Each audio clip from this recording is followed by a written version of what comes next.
us. Say, Amanda, can you hear us?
call this meeting to order. Would you join me with the Pledge of Allegiance, please? I pledge allegiance to the flag of the United States of America and to the republic for which it stands, one nation, under God, indivisible, with liberty and justice for all.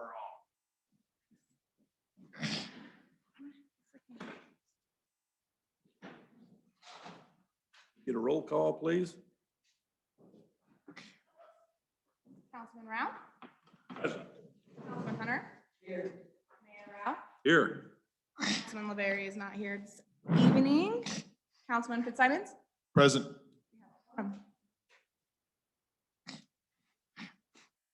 We in compliance with the open meeting law. We are in compliance. Public comment. Do we have any public comment on anything that's on the agenda for tonight? Yep. You want to turn that mic on? Oh, there it is. You got it. Sign in too.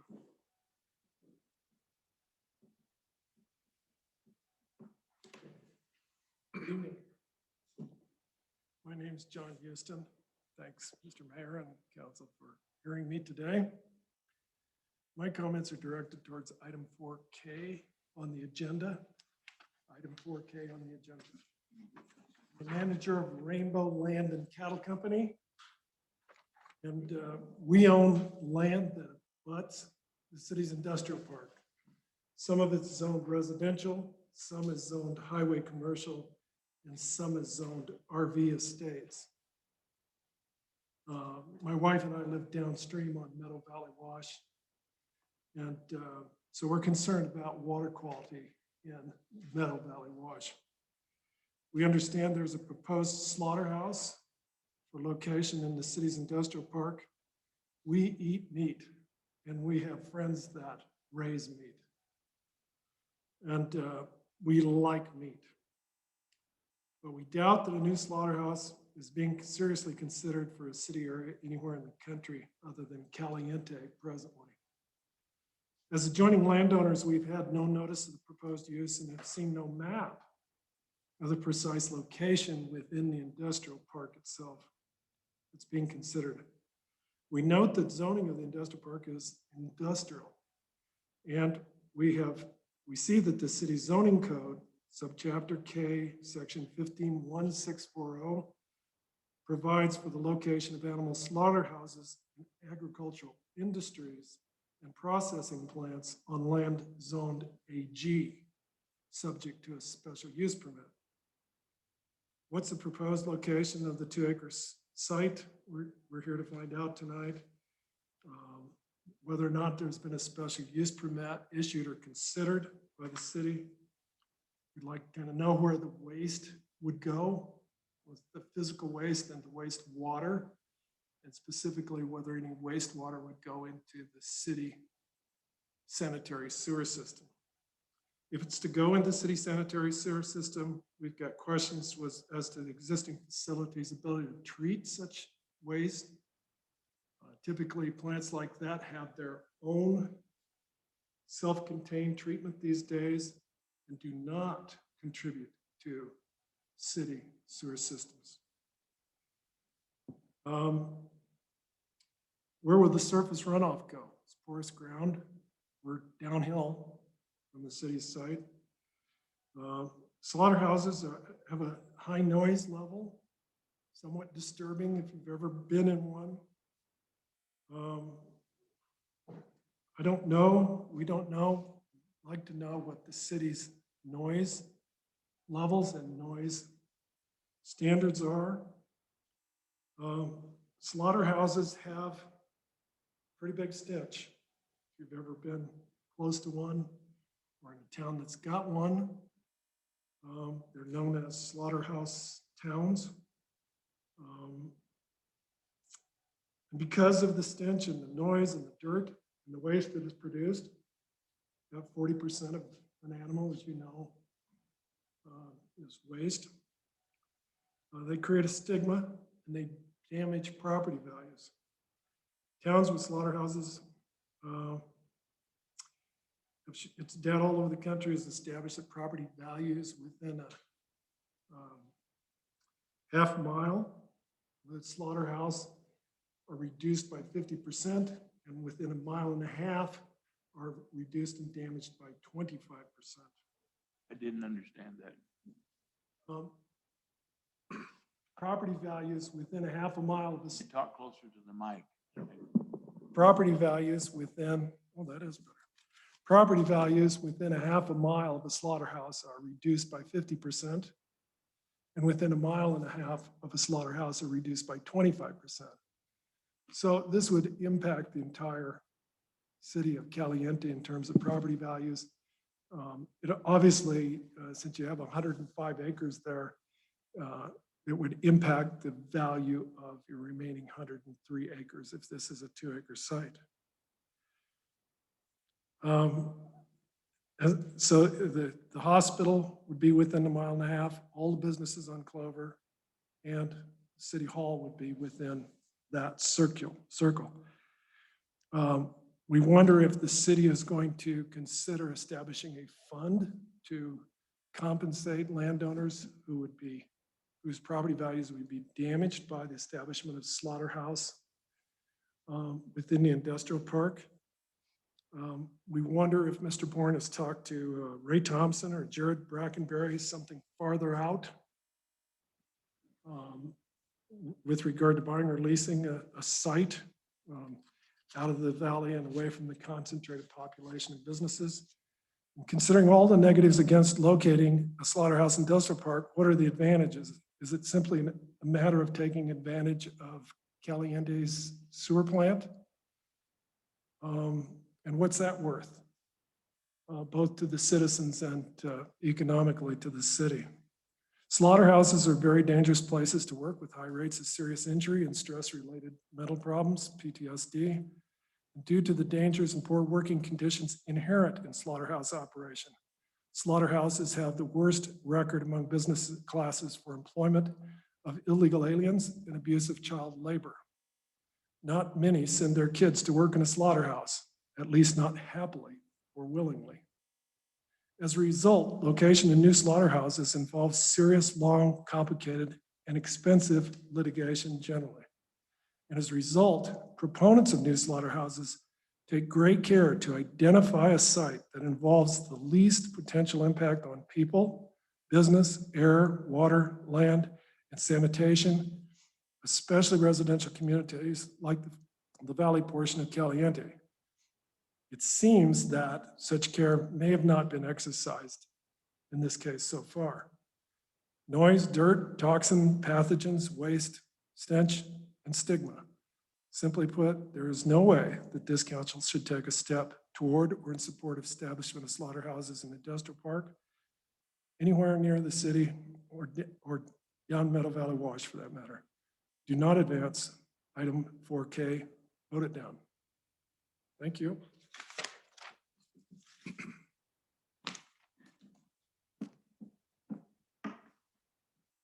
Do we have any other public comment?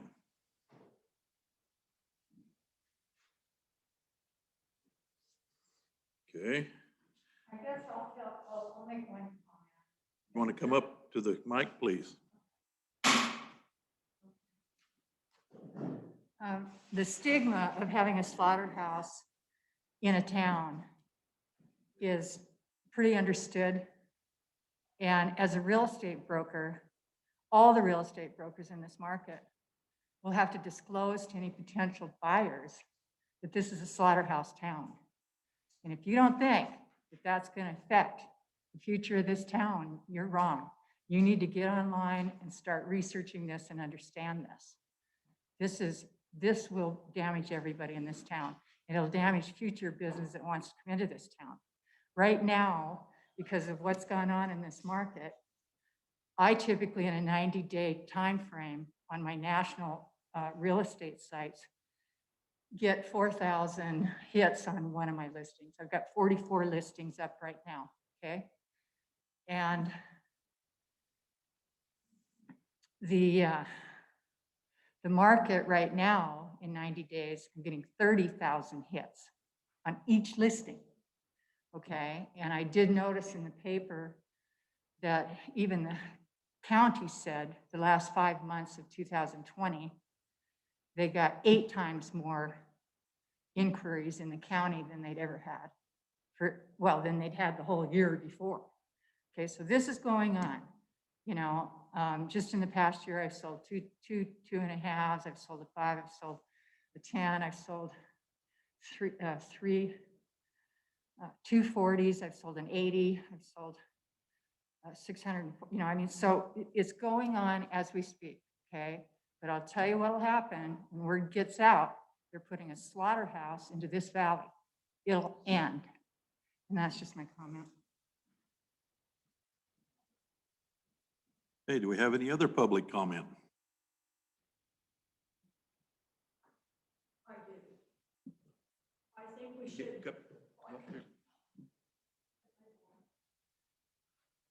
for the sake of our town, for the sake of our children, and the sake of our future, please say, yes, we need this.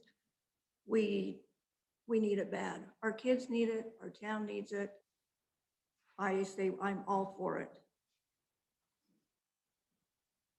Can I address some of this? Not in public comment.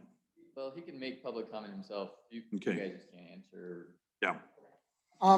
Just so you're aware, we do have a private use permit to do a slaughter facility on Clover Street currently, which is closer in town. And this move to go out to the industrial park was to move it further away from the city.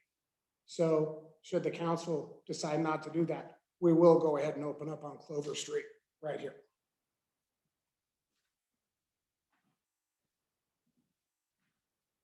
We have any other public comment?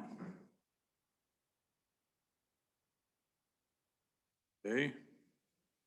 We'll move to item 3, which is a closed session to discuss possible litigation regarding law enforcement contract between the city of Caliente and Lincoln County. So I think the easiest thing would be for us to excuse ourselves and go to the conference room. Okay. So we'll Yes. put this on recess for a few minutes. We'll be back, We'll guys. meet in the other room and then we'll Grant, come I'm gonna back call and you. disclose what we've talked about in there, so.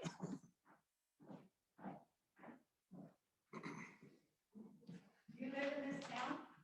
I live in the county, yes. Yeah, the county. I live in this town. I do. I know. But some of the statistics you quoted are absolutely incorrect. Less than 3% of the animal is waste. And frankly, you can't even tell it's a slaughterhouse, you can't smell it, you can't hear it. So I'm not sure where you're getting your information, but it's totally incorrect. So, I mean, maybe in the 50s, or in a slaughter facility that does thousands of animals a day, we might see that. But I actually. Ladies and gentlemen, you guys are on a live stream. Remember that. So. This is a closed session. We are separating. Completely understand that. You still are. No, I don't realize. When did you do it? I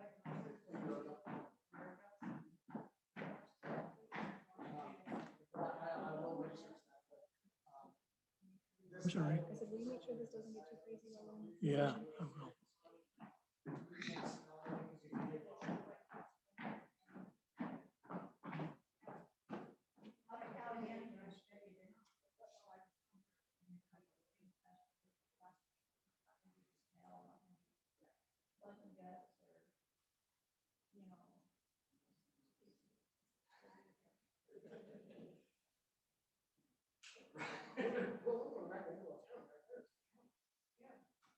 This is for the record.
Okay.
Oh, guys, we're back.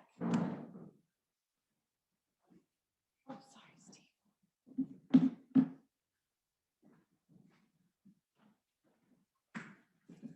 Oh, Jeff.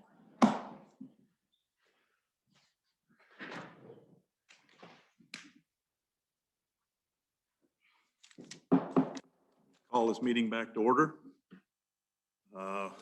We're working on contract with the county on our law enforcement, and that's an ongoing thing. It was more an informational thing for us, so no decisions were made. So when we do that, that'll be in a public meeting. All right. We're gonna table item C. Yeah, we're going to table that item A. 4C, Item C. under subsection 4, or sorry, 4 subsection C. Oh, okay. That was the open meeting agenda for the closed session. That'll be tabled for tonight. Yeah, that'll be tabled. All right, items for discussion, possible action. Approve or deny payments of the bills received by the council. Move for approval. I'll second that. A motion and a second to approve the bills. All those in favor? Aye. Aye. Motion carries. Approve or deny meeting minutes for 4/14/21 and 4/22/21.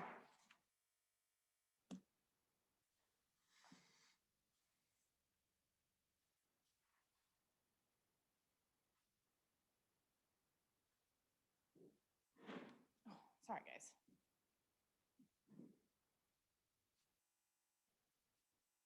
The 4/14 was a special budget meeting that we had. Yeah, that was the audit approval, and then, I've gone over those minutes and I think there's a big improvement over the minutes.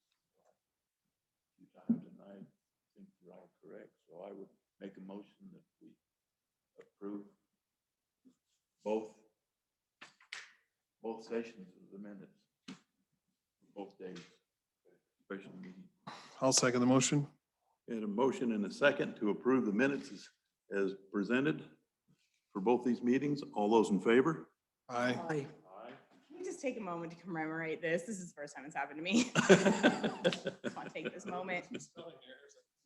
Good job. Thanks, Tommy. Okay. Let's see, items D, E, F, H, or G and H are all business licenses. We have anybody on the council that has any questions on any of these licenses? No. If not, we can approve them Yeah, as a group. if not, we'll come up for approval for all of them. Questions or comments? Anything? I have a couple comments. Yep. First of all, congratulations to the McClures and the Patty's Motel. It looks really good and it's a huge improvement and one of your biggest fans of opening that. And it's a great job on that. And I just want to say for the record, the Shingles landscapes, from what I've seen, it's been a much needed service and nothing but positives. I mean, it's been a business that nobody's really had around here for a while. And I really don't know the Shingles that much, but like I said, a lot of positives. And, you know, maybe in the future, we can even have him do some work and some subcontracting type stuff. I've looked into other cities that do that, where we were short on park help this year in the summer. And I mean, I know that's changing, I think, but just something to keep in mind. And I'm very pleasantly pleased to have them here as a business license candidate. So. Any other comments? Okay. I would move that we approve the business license as presented. And I'll second that motion. Okay, we have a motion and a second to approve the business licenses. All those in favor? Aye. Aye. Motion carries.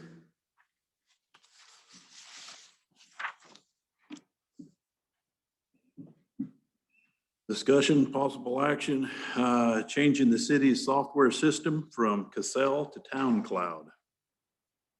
So I have Jake and Chris. They are the two that we have been working with the most. I'm here to present their Town Cloud presentation.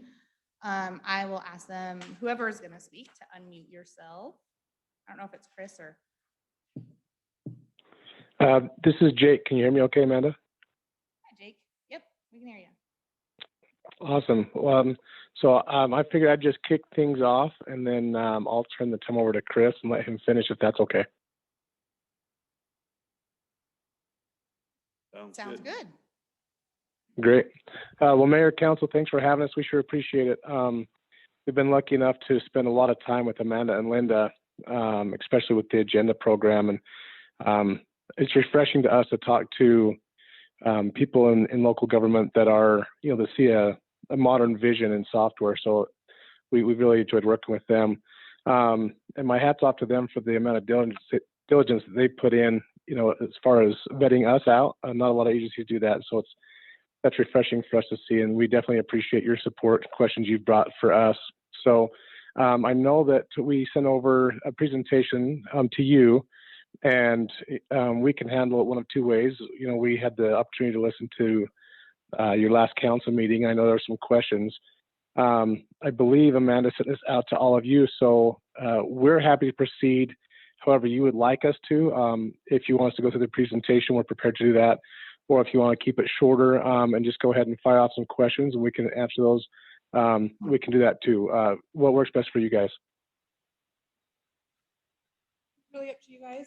We've talked to Jake and Chris quite a bit, so it's really here for you guys. Do you want them to go over the presentation or just ask questions? I think you answered all the questions I needed last meeting when we questioned you about it. I would like to see some of the presentation of how it differs between the two myself. So one thing, Jamin, I don't think I actually mentioned it to you. So they don't necessarily want to come in and do a demo. They really don't want all of their stuff out for the world to see. So they just put the presentation together, kind of just comparing and, you know, giving the highlights of our journey and everything together. But yes, if you want them to go over the presentation, I'm sure they'd love to. You guys can take it away if you want. Yeah, so what works best for you guys? Do you want us to go through the presentation, or I know there were some specific questions answered in the last council meeting, which we've addressed in the presentation. So if you want to ask questions, like I said, we can keep it shorter that route, or we can go right through it. We're here to accommodate you guys. Jake, let's just have you run through it, and if they have any particular questions, we'll have them ask them as they come up. Great. Well, what I'm going to do then is I'm going to turn the time over to Chris. Chris he does a lot of the implementation. He helps with the release of the new applications and the development of those. So I'll turn the time over to Chris and let him go over the presentation for you. Okay, thanks, Jake. Can you guys hear me okay? Yes. All right. Well, we thank you for your time, as Jake mentioned. Amanda, since you've got the slides up there, I'll just let you kind of walk through those and I'll just kind of speak to them here. I don't think we need to spend too much time on the current situation. I know you're all aware of that. But obviously we do understand that there are, some frustrations with the current situation. And, we've been in this industry for quite a long time. In our experience, there's really kind of three options that we've seen, as we've worked with municipalities across the country. The first option is that you kind of live with the current frustrations, with the limitations of the current system. You can basically assume that it's a standard that maintenance costs will continue to rise, and you're going to continue to have the challenges that you have today. You can certainly go through a formal procurement process. That's a very common approach for many agencies, but there are many challenges with that.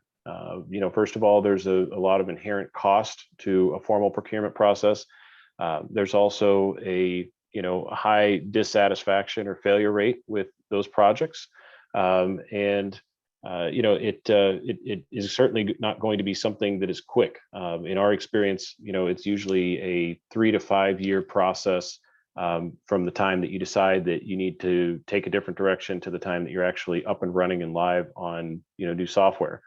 As we have shared with Amanda and Linda, we are in the process of rolling out our platform, and we would really love the opportunity to partner with the city, and we think that that's a mutually beneficial arrangement. Just a bit of background on us. I know that's where some of the questions were from the last discussion. First of all, our team has been in this industry for a long time. So many of our team have been in the industry for decades.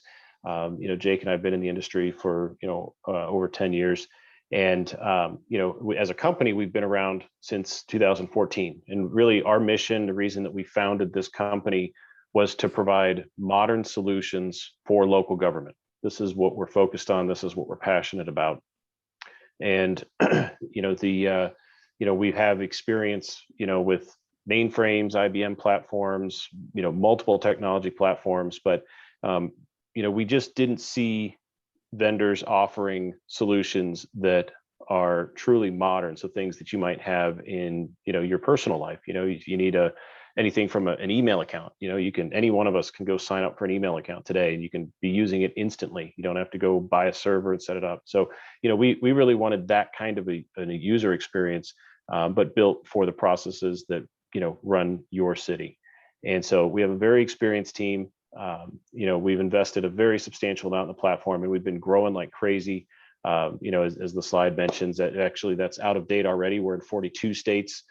So that even needs to be updated. But, the point is, we work with people all across the country, and, we really focus on happy customers. You can see from our, what is TownCloud?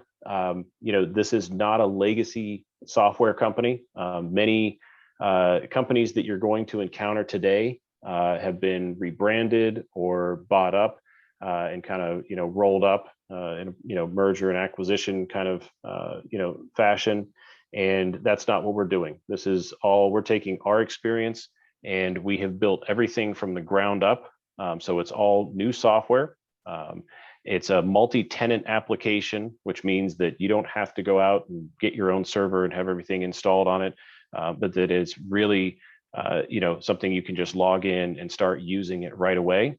We really focus on simplicity. That's key. Software, especially government software, has become unnecessarily complicated, and that just translates into extra effort for staff, as well as more cost to buy it, to install it, and to use it and support it. And so our focus, and I think you can see this from the software platform you're running on right now for this meeting, is on simplicity and ease of use. And you can see through just a few of our select quotes that we really pride ourselves on our happy customers. That is the way that we try to build our business. We've been working with you guys for a while now. We started out with a free trial. We didn't charge anything to get set up. So really, we try to prove ourselves, prove the value from the very first encounter that we have. What we're proposing here is a partnership with the city. And really, we want to take and build on the success that we've had, with Agenda, and look at a rollout for the entire enterprise. The key thing to this is that, one, we are going to incorporate, your feedback as a part of this application, a part of this process. We really focus on making this a painless transition. It's very common that we hear that, our conversion experience is the easiest that people have gone through. And, what's really special about this particular offer is that, we are including all of the cost of the migration. So that's a tremendous value to the city, and something that's not going to be available on an ongoing basis. It's something that we're offering to a select group of our customers right now. So if you want to go to the next slide, what does that look like? Basically, we start out with the applications that, we have. I mean, as Jake, I think has shared, previously with Amanda, and, we are in the process of, rolling out the entire enterprise of applications on this platform. So as you saw earlier, we've made a very substantial investment in this platform, and we're building out all of the applications, again, focused on simplicity. We have shared components, and so it's something where we're able to, continue to deliver new products. We can start with the products that are available now, and what we do is we focus on a gradual transition that's not disruptive. This is the opposite of maybe the typical approach for a software implementation. A lot of people call it a big bang implementation. Usually that just means that everything breaks at the same time. So what we're proposing is to go a piece at a time and to integrate the new applications into the old applications. So we will work with staff to make sure that that works for everyone, and that, and again, because of the timing of this, your staff will have the opportunity to actually provide input on, some of the key functionality. So that's, particularly valuable. Some of the specific detail. Sorry. Can I just interject really quick? I just want to throw in there and just let the council know that that's being, going one program at a time is a huge benefit for our staff, because we are a small staff. We're only 3 people. And I can tell you that the undertaking that the county went through when they had to do it all in one day, I mean, Amy Ermler told me that it set them back 6 years. So, I mean, just piecing it out like this and them doing a large portion of it in the background is a huge component for us here at the city, with us being such a small staff. Sorry, Jake, go ahead. I just wanted to kind of put my 2 cents in there. No problem. No problem. And this is Chris, actually. So well, that's okay. I guess we sound a little alike here. So, in terms of this, particular offer, essentially what we're trying to do is this. I mean, we're looking for people that are interested in a long-term relationship, a partnership with us. That's how we really look at all of our clients, whether it's somebody that's, just got one seat on one of our agenda systems, or whether it's someone that's working with us on multiple applications. When we, start a relationship with a customer, I mean, we're looking at a 40 or 50-year relationship. That's how we view it. For this particular offer, what we're talking about is a 2-year up to a 5-year, prepaid subscription. So you can just do 2 years. I think that's the number that's been discussed, and that's certainly fine. We're willing to go out to 5 years. And essentially, we're basing that on your current maintenance today, but we're willing to lock that price in. It's a substantial value over anything else that you'll find. It's also a substantial value of what our retail pricing will be, as once these are all, being, offered down the road as well. So this is something where, you prepay that amount, at the time that we agree on the contract, and but you don't actually start using that 2-year period until you go live on your next app after Agenda. So the best thing about this is it's really, an all-in price. There's no gotchas or extras. Everything is included in that. So that's, again, a tremendous value to the city. Just to kind of, I know not everybody does this every day, so we just wanted to kind of explain, what's different. And I think that was some of the questions that we heard previously, what's different about Town Cloud. One of the first thing is, the pricing model that we have, where you're getting the software as a service. Again, that's really, it's the direction that the industry is going, but it is the best way to do things now. And something that legacy vendors typically do not do. You basically you pay for what you use, and you don't have to absorb all the cost of the overhead, that you would typically have when it comes to running an enterprise software. The multi-tenant architecture, a little bit of a techie term, but basically, again, you can think of it like apps that you use in your personal life today. There's one version of the code, so we don't have to go around and install updates. A lot of times that's something that's, if you've ever been through a software update, it could be a month or longer. It can distract staff and take a lot of time. It can introduce problems. This is a modern architecture, so we handle that. It's a seamless rollout. We haven't had any disruptions with our customers, and it really just makes the whole experience painless. As I mentioned, there's no legacy code. So, there really, all of the applications are things that we've built, and, it's modern architecture built on modern technologies, and not things that we've gone out and bought. I've already mentioned the upgrades. We have, seamless, painless upgrades. This is a full enterprise suite of applications that we have and are building. And so everything on one platform delivered to the city. We started out with a free trial because that's really, the best way that we felt like you could get a sense for what it's like to work with us, and really kind of us proving our value to the city. So, again, we try to be very transparent with the whole process. If you want to look at the next slide, I think anybody that has been through an RFP process, this will be something that is familiar to you. These aren't things that we dreamed up or came up with. All you have to do is look at any RFP. You're going to go through a planning stage. You're going to typically engage with a consultant to help you with that process, all the way through vendor selection and requirements definition, and getting all the hardware, databases, servers set up, getting everything configured, your customization, your configuration done, all of the integrations done, training, and it's all a lot to take on all at once, but it really is no exaggeration to say that this is a multi-year process.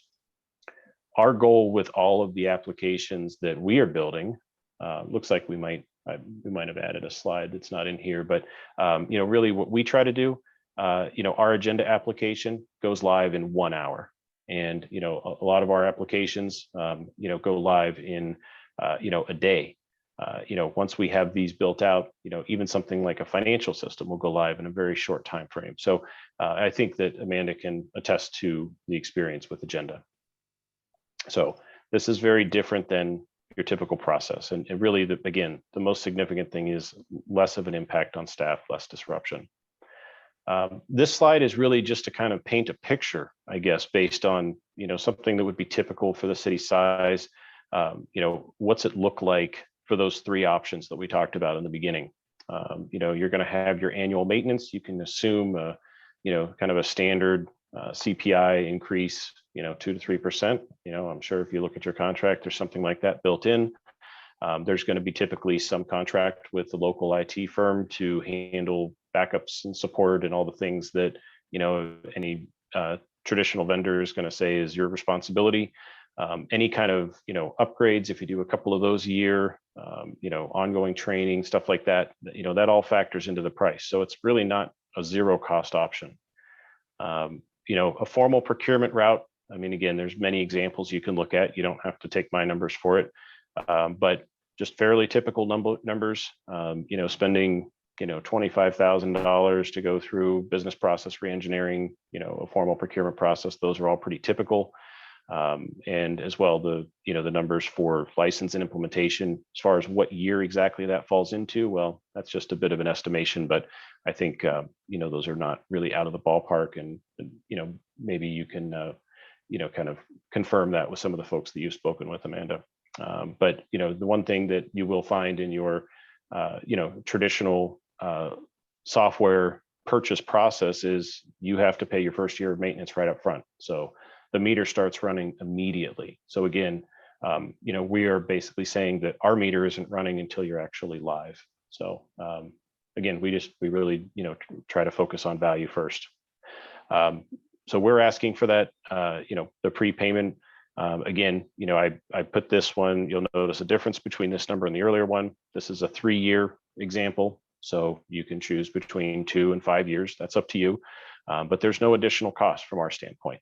So I guess that's really what it boils down to. We're trying to keep this simple.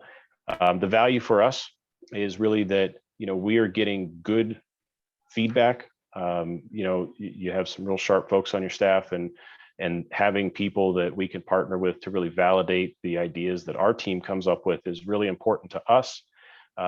And also, for us, we are primarily a word of mouth business. We really try to focus on, getting a good result for folks and, growing our business organically that way. So, hopefully we do a good job for you and you guys are happy, and, you'll tell your friends. So that's kind of what we get out of the deal. Thanks, Chris. And just to let you guys know, this quote that they put together is actually our maintenance cost, what we pay already for our maintenance cost monthly. And so this is just that times the 2 years.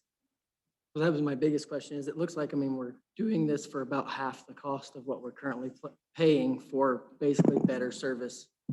We're actually doing this for the cost of our maintenance contract. And so like with Cassell right now, if we added any more additional programs, you'd be looking at $10,000, a couple $1,000, $3,000 for each module that we decide to pick from there on out. And they're doing all of it, the whole system changeover and everything for what we pay for our maintenance cost. And then we're going to be phasing out Cassell as those contracts with them come up. Yep, so We as- just swap it over to Town Cloud. And so we won't be losing any value of what we've already spent on the Cassell. The presentation was great. It answered the questions I had. And it sounds like the staff's extremely excited about it, and I just rely on their expertise. They're the ones that have to use it all the time. I've got a couple questions. Go ahead, Tommy. This try before you buy. Have you guys been trying it? So what he's saying, try before we buy, is that we've been using the agenda system. And the agenda system, they gave us a month free trial before we ever even paid for it to decide whether or not we wanted to use it. And so that's what he was saying with the try before you buy. But I have done 2 demos with him as well. Okay. And if you're going to phase this in stages, how far apart are the stages? So we actually haven't sat down and broke down the timeline of this yet. Kind of just getting it in front of you guys and getting it approved was our first step. Well, according to this, you got to pay all of it up front. Yes, we have to pay all of it up front. So, But we won't, our 2-year contract actually won't start ticking until our first program goes live. it shouldn't go until all 3 programs have been trained into our staff. I wouldn't think.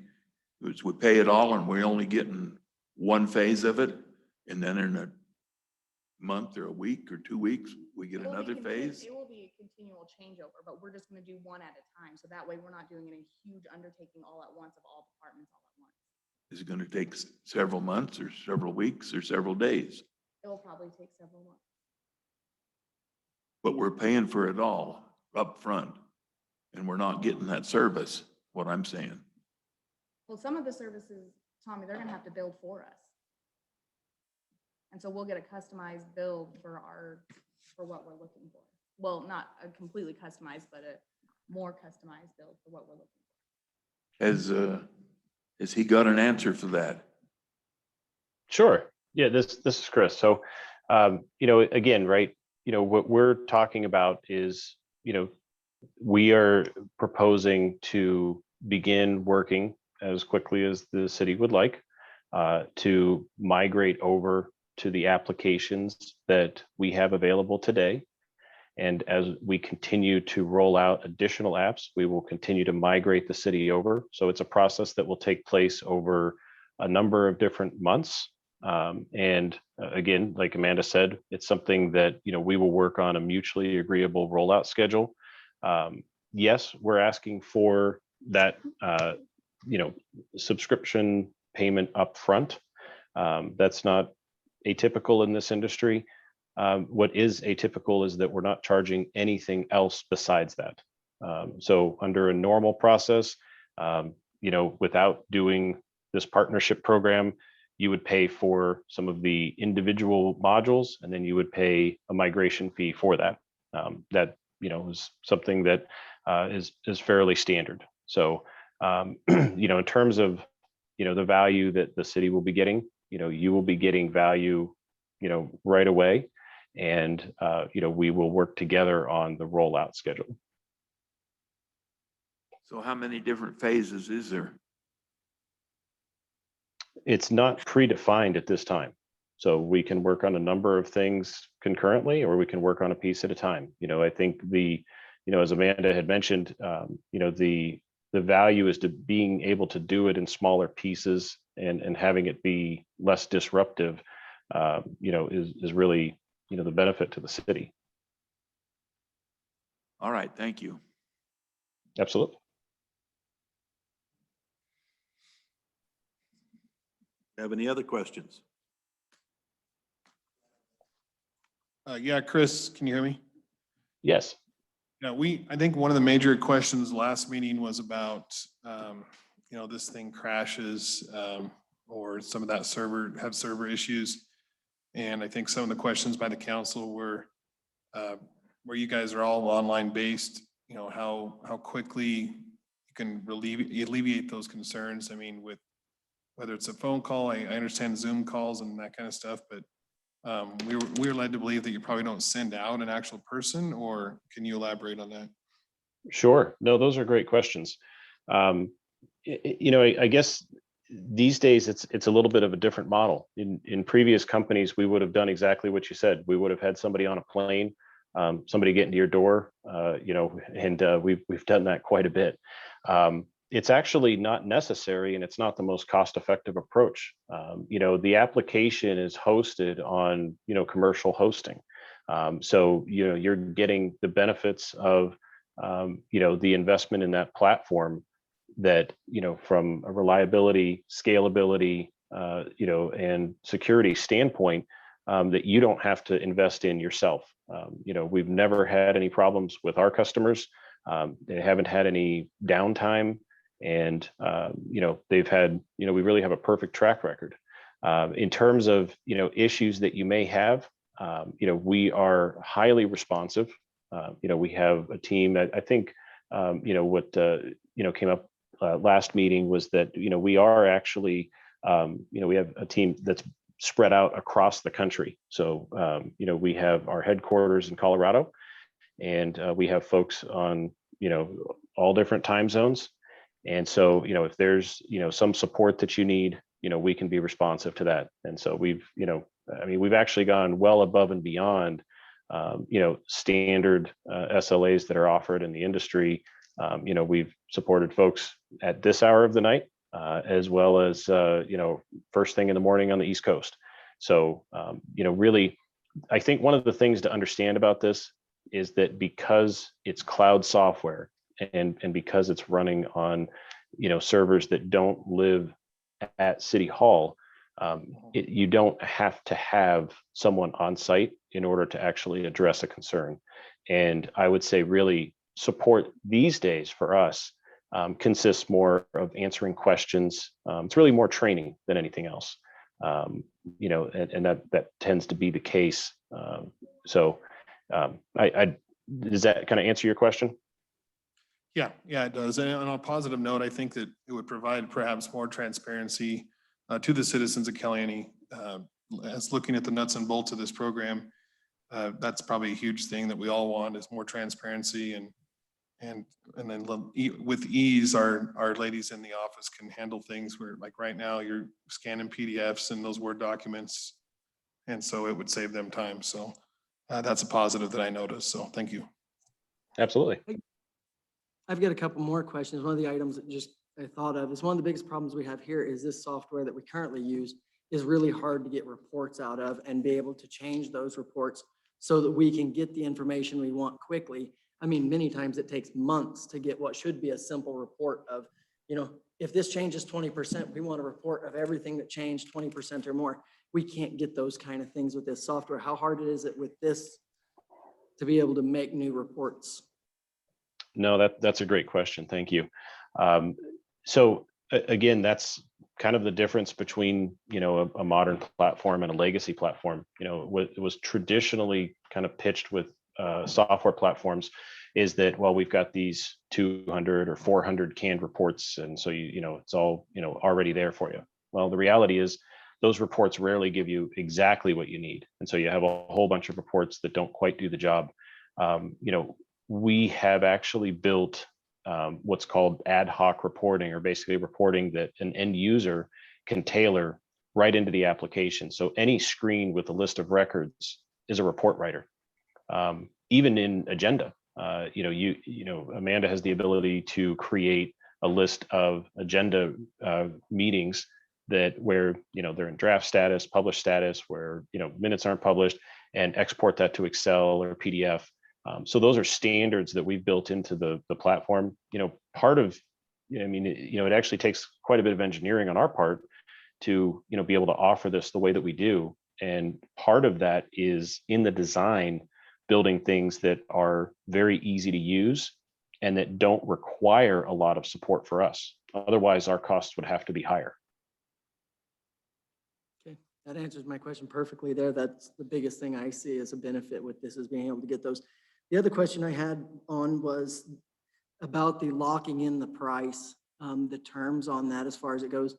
Basically, we've paying the 2 years up front, and we've got that 2 years to decide if we want to upgrade or what we want to do there. And then if we do continue on, how long is that price locked in for?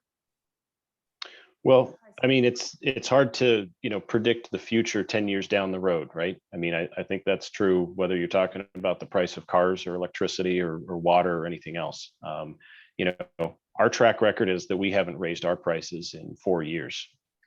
So, you know, we try to, you know, I think, you know, you can see from your experience thus far, and certainly I know, you know, Amanda spent some time speaking with our customers, even running other apps. You know, we are very, very reasonable to work with. I think some of the best in the industry, really. What we're trying to say is that this is a special, you know, this is a special offer. And, you know, while there may be some natural increases in price from year to year down the road, you know, certainly our track record is to be very, very reasonable. That's always our intention. But in this case, you're getting the best deal that we will ever offer. And so you can lock that in for as much time as you would like right now. I mean, we're offering up to 5 years, which is pretty aggressive. So it's basically a one-time offer. We could either choose to do it for 2 years, 3 years, 4 years, 5 years, or 10 years and lock that price in, but it'll have to be paid right now. At this price, yes. Yeah, we won't be offering it at this price in 5 years' time, no. So I have, just to let you guys know, I looked at the budget with Stacy for the 2-year pricing. I have not looked any further for the 3 or 5 years, but I can do that if that's something you guys want me to look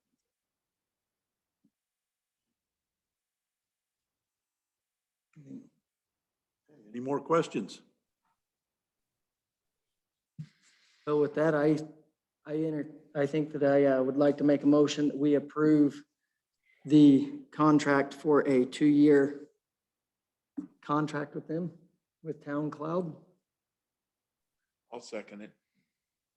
Okay, we have a motion and a second to approve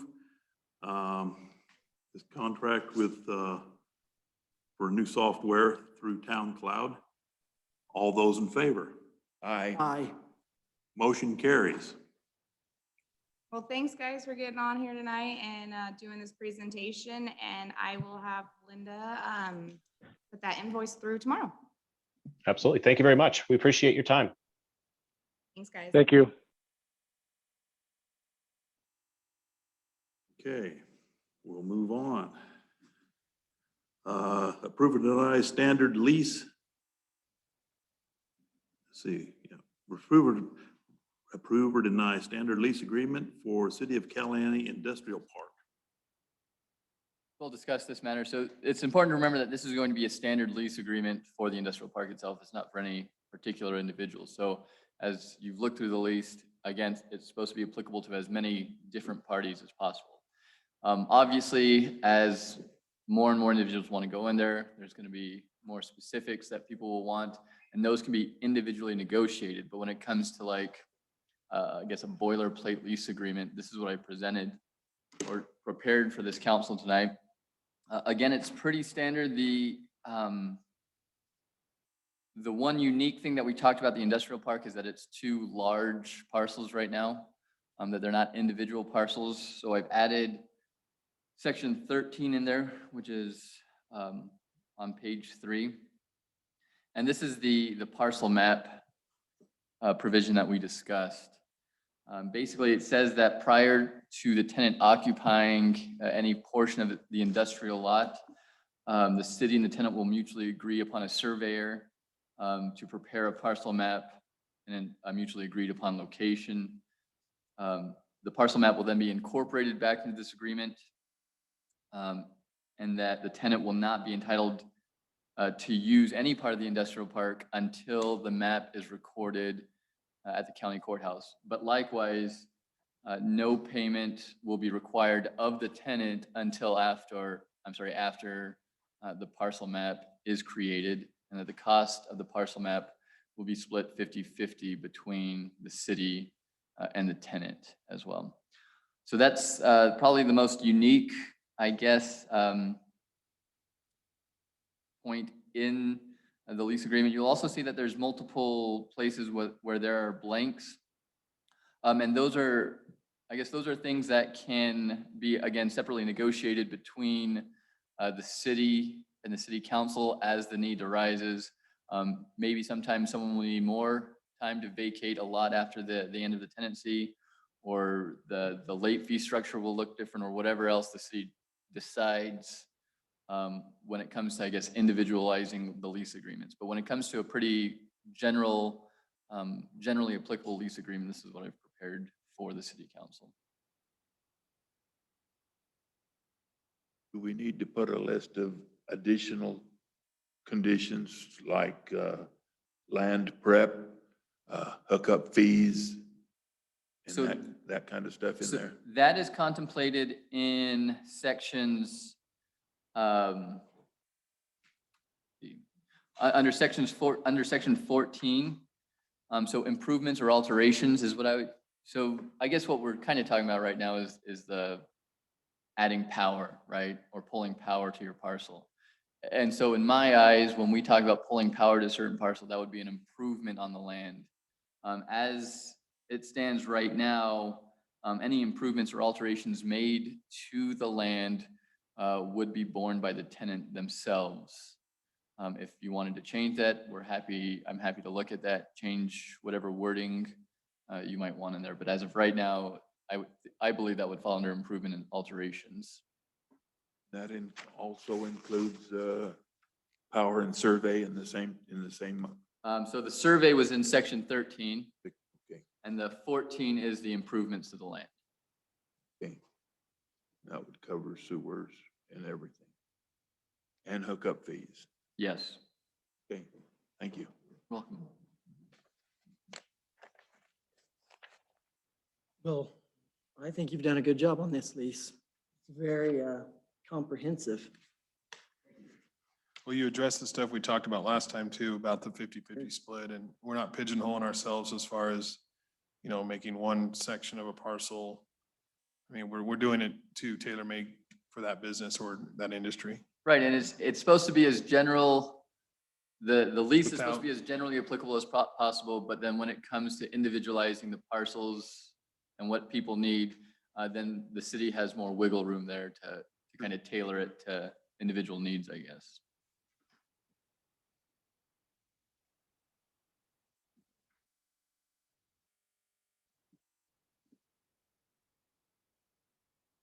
I move that we approve the standard lease agreement for the city of Caliente's industrial park. I'll second the motion. Okay, it's been moved and seconded that we approve this standard lease agreement for the city's industrial park. All those in favor? Aye. Motion carries. I'll get Amanda a clean PDF copy so you can just keep it in your files. Okay, thank you. Okay. Item K, approve or deny industrial park lease agreement for Jim Bourne for his business Battleborn Butcher Block. Come take a hot seat.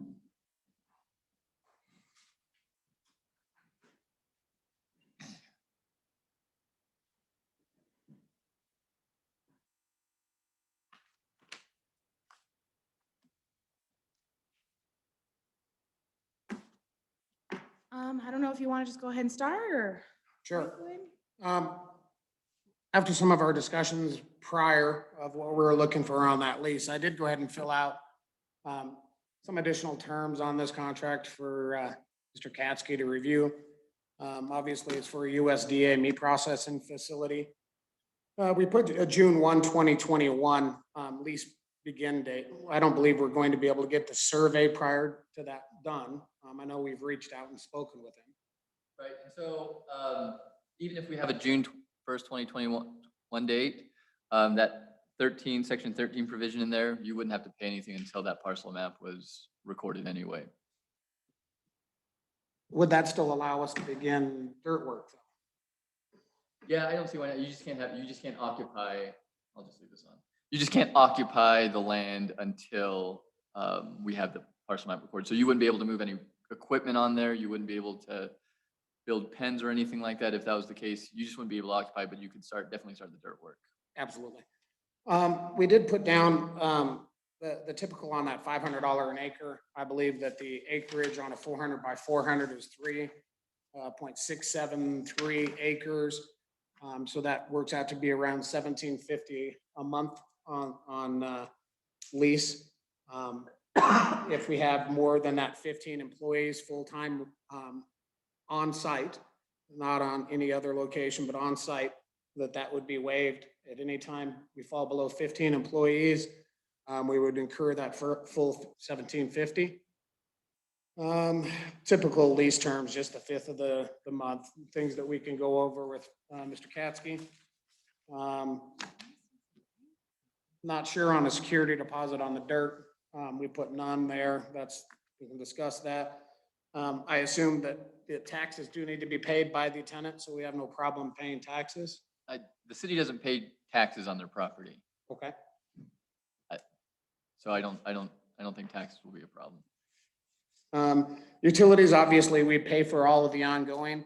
One of the issues I do know that we had to begin with was that it's county power lines and equipment, and that technically, I guess that it was county power. We've elected to offer the city the difference between county and city power fees. Even if it is county power, we'll pay the additional city fee based off of our county bill.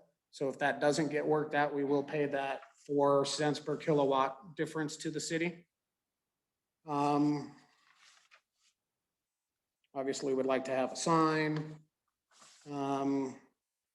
We do have general liability insurance, and we have both the regular liability and an umbrella policy. We have a $1 million per occurrence, 3 aggregate, and a $20 million umbrella policy. Obviously, we have to have workman's compensation, which we've already set up. Of course, all of it's done locally through Dolan and Edwards. As you know, we're trying to do everything we can locally to keep money in the community. Automobile insurance, it's kind of an odd one. We probably want to do an additional terms on that. We have 100, 100, 300 on all of the non-commercial vehicles, but all the commercial vehicles have $1 million coverage on the semis and things like that. All boilerplate. Did ask for mediation and binding arbitration, which I find to be typically we can get things settled prior to that. I don't foresee that. On the last page, I did put up the additional terms, some of the things that we did speak about earlier. 3-phase power to the property with a transformer dropped at the edge of wherever the parcel map gets drawn up as a city cost, pay for it up front. We're more than willing to pay for half of it beginning January 1, 2020 at $1,000 a month. As that industrial park fills out, if you take your total acreage divided by how many acreage someone wants and they want to punch into that power, you could break that down and charge them prorated for what their acreage is, and you'd actually come out ahead on that. But it does also make it more advantageous for people that are looking that there is three-phase power, because just about any industrial use you have is going to have a three-phase power requirement. We talked, the city is to have that city just go ahead and grub, clean, and do an eyeball level or a sunlight level on the 400 by 400. I've met with Grant and a number of the city people out there. They seem to think that'll be pretty easy prior to us having our contractors come in. We are going to be building it up an additional 2 feet with type 2. I think that's pretty much everything we've discussed and we've written in our notes. If anyone has questions on what we proposed in the lease, I do know if you have any other questions, even outside the lease, I'm more than willing to answer them. I got a couple questions. Okay. It's not a slaughterhouse. What do you call It's a it? meat processing facility. Okay. And some of the statistics that have been given earlier about property valuation is based on CAFO, which is concentrated animal feeding operations. And those statistics are 40% drop in property value within half a mile, 30% within a mile, 20% within a mile and a half, and 10% within 2 miles. A CAFO operation is where you have 1,000+ animals of at least 1,000 pounds each staying on that property for 45 days. Those statistics do not apply to a small to medium meat processing plant where we have less than 50 animals on site. They're never on site more than 48 hours, and each of those pins is cleaned in between every single operation. There is no noise that's associated with the facility. Everything's done inside, including the humane harvesting of the animal. And we are right next to, I believe, the shooting range. Okay, another thing on item number 4, Yes, where the rent said $750.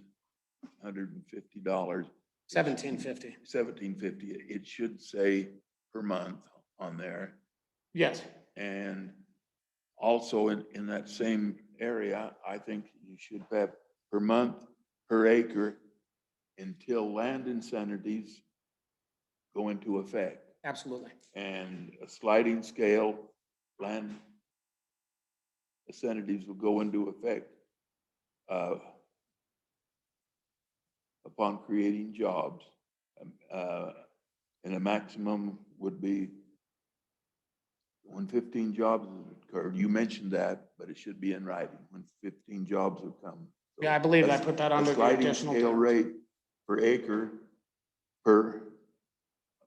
upon job creation. Minimum rate time, 0 per acre for 15 jobs created. And the maximum lease rate is $17.50 per acre for 5 or less jobs after 180 days. Yes, sir. I think that would give you 6 months to, and that's extra time, you said, Absolutely. And I'll take anything I can get. after 6 months. So I just want to make sure we're clear. So you're saying if he hires 15 people within the first 6 months, the rent goes to 0? Is that what you're proposing? Yes. Yes. 6 months to hire. Okay.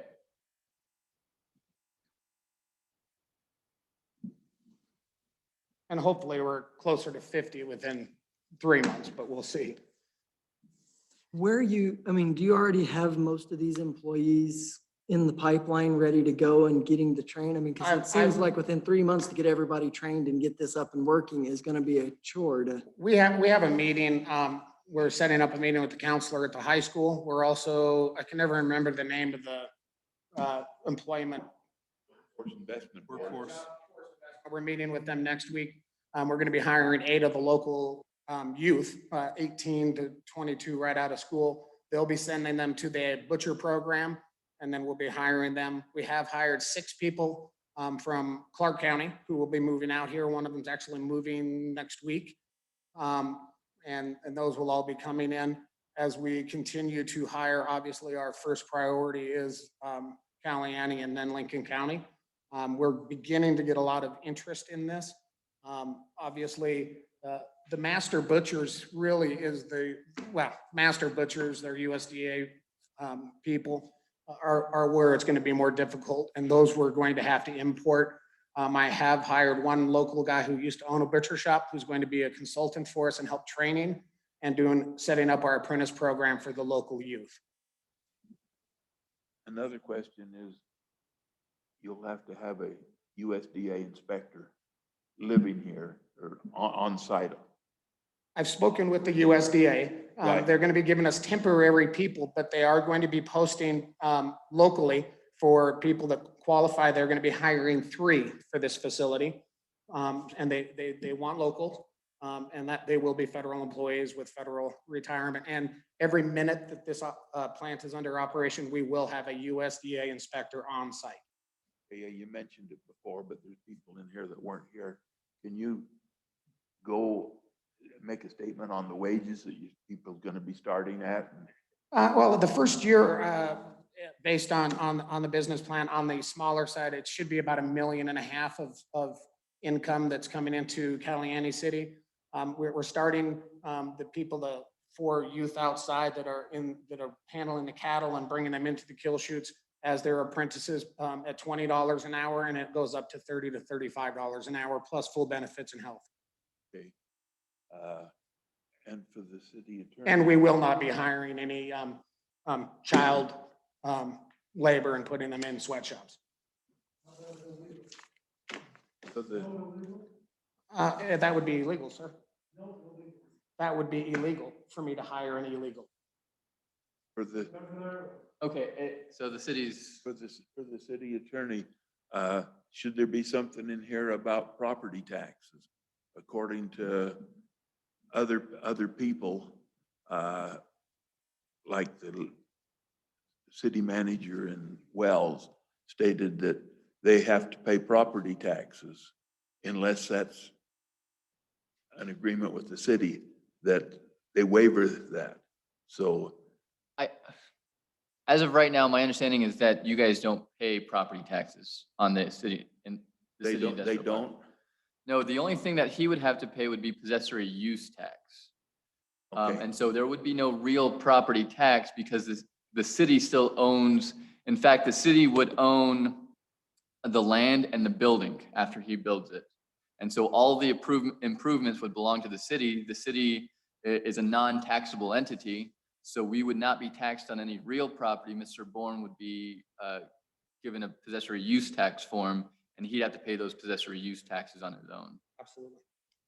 So I haven't, one of the questions came to mind is the city owns all the improvements that he puts on this land. Correct. So when the lease terminates at that point, if he just walks away and leaves it all, and it's a big mess and could be possible hazards and things there, whose responsibility is it to take those things on? So And I'm sure it's covered in the lease because like I said, this is a very good lease. Covered in this lease. There's a remediation clause, but. And that's what I see in there. I read it in there that it says that it was your responsibility to remove all fixtures, and I read that in there somewhere in the thing, but I just wanted to make that clear that the Right, way so he said that. under 12, it does talk about how he will not commit waste upon the site. And then he'll maintain the site in good repair and make all necessary repairs. And that he will not use the site for any purpose or in any manner with material harm to the city's interest in the site. And so that, I guess that goes to waste. If we're talking about hazardous substances is under 19. Would just be that days. Right. If we walked out, that would just be 1 day's waste. It would be on the property. Right, and so he would have so many days to remove everything at that point. So there's a couple of things that could happen. If he leaves potentially hazardous things in there that are contrary to the agreement, then we would just go after Mr. Bourne or Battle Born Butcher Block in court and ask them for those fees back, right? Yep. It's- Does own other property in Lincoln County. And so that's one of the things. So I guess at the end of the day, no contract will ever prevent, 100% prevent any harm, right? So both sides, this sounds weird, have to be willing to litigate if it comes to that. But at the end of the day, we would own the building. He wouldn't be able to tear down the building at the end of the lease. We'd own all of the fixtures, things that aren't bolted down or that are bolted down inside the building, the city would own. And any other improvement made to the lot. And if we think that there's waste, then we would just have to go after them individually to answer your question. Perfect. I had read pieces of that in there, but I wanted to make that clear that we could be liable for something, but it's covered in there. That's not the case. Bourne, you elaborated at last meeting, but can you just elaborate again on the smell and how you'd prevent that as far as you have on-site incinerators, or do you sort of? Well, there really can't be smell with a USDA inspector on site. That's one of their issues. One is vermin, pests, flies, smell, anything that is an issue, they will shut us down. Everything is done inside. The only smell and I think we reviewed this, but I'll go over it again. The animals outside our pens cannot be used twice in a row. Those animals that come into a pen, it's a holding pen. They're gone within 24 hours before the next set of animals can come in. That whole pen has to be scraped, sprayed, cleaned, and new surfacing put in. So, and that would go out to the county landfill, just like the manure and anything else. So that is eliminating that, because if you leave that on the ground, we get flies. Flies shuts us down. Inside of the building where the harvesting and the cut and wrap and the aging all happens, there's not really a smell from that. You typically do that. You see those in the old non-USDA custom exempt plants where they're doing thousands of animals a day in the 60s, things like that. This facility has to be as clean as a hospital inside, in between every shift and at the end of every day. Very little of the animal, less than 3% of the animal is not used. So everything else on the animal is used. There is not 40% waste of an animal leaving this facility. The only thing that is not used, and we cannot use by law, is the spinal column and the brain. So other than that, well, we don't choose not to use the colon, the bladder, and sexual organs. But from a 1,200-pound cow, but it works down to about 6 pounds that are not used. And that has the county's landfill has a special use permit specifically for animals and for dead animals that we're working a contract out for. We would like eventually to be doing, I think I referenced last time, doing our own in-house composting that we would be doing at a different location. And then that won't even be going into the landfill.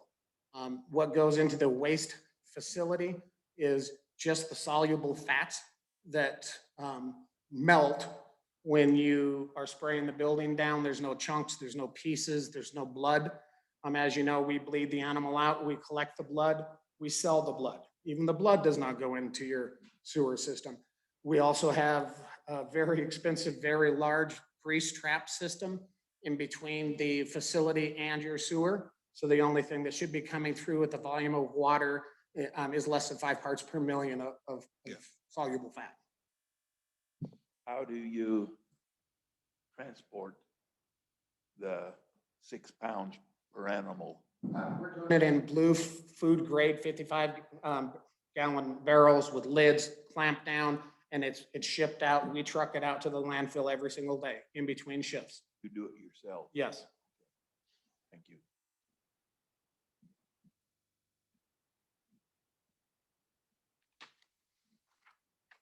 And last time, I do believe you mentioned that this is the design of one of the buildings that's up here. Yes, this is the most current building. We've actually ordered and paid for it. It's 4,990 square feet.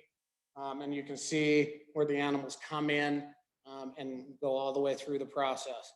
The only thing that leaves that facility other than packaged meat, once the animal goes in and is harvested in the harvest bleed washroom, is that small amount of waste that goes to the county landfill. And the other remaining buildings that are to be built later are probably going to be similar. They will almost be similarly- the exact same, with minor differences. One for pork will have a little bit different layout, but this is primarily what we're looking at. Obviously, once we've worked this for 6 months, we'll know what's working, what's not working. We've worked with a lot of the USDA people and they seem to think this is a very good layout. But if we find a bottleneck or something that's slowing down our facility, we will want to make those changes, but the shell size will be the same. And as far as the construction permits go for building this and all those things, it's still running through Ken the exact same way. The fees, you're still paying the same fees that everybody else would pay. Yes. If they were to build a similar facility here. Yes. You're paying all the same fees. And I let Ken know I should have engineer drawings for him by Tuesday or Wednesday next week. And we can sit down. I know Ken has a great wealth of knowledge and he'll be able to help us out quite a bit with that. Ken has many hats. You got one from USDA? Anyway, excuse me, never built anything for the USDA, but I've done a lot of work on those. Does that count? We do have a USDA consultant who is going to be here for the shell of the building is not where we need them. Once we start putting the inside, the guts into the building is when our USDA consultants and doctors will be here.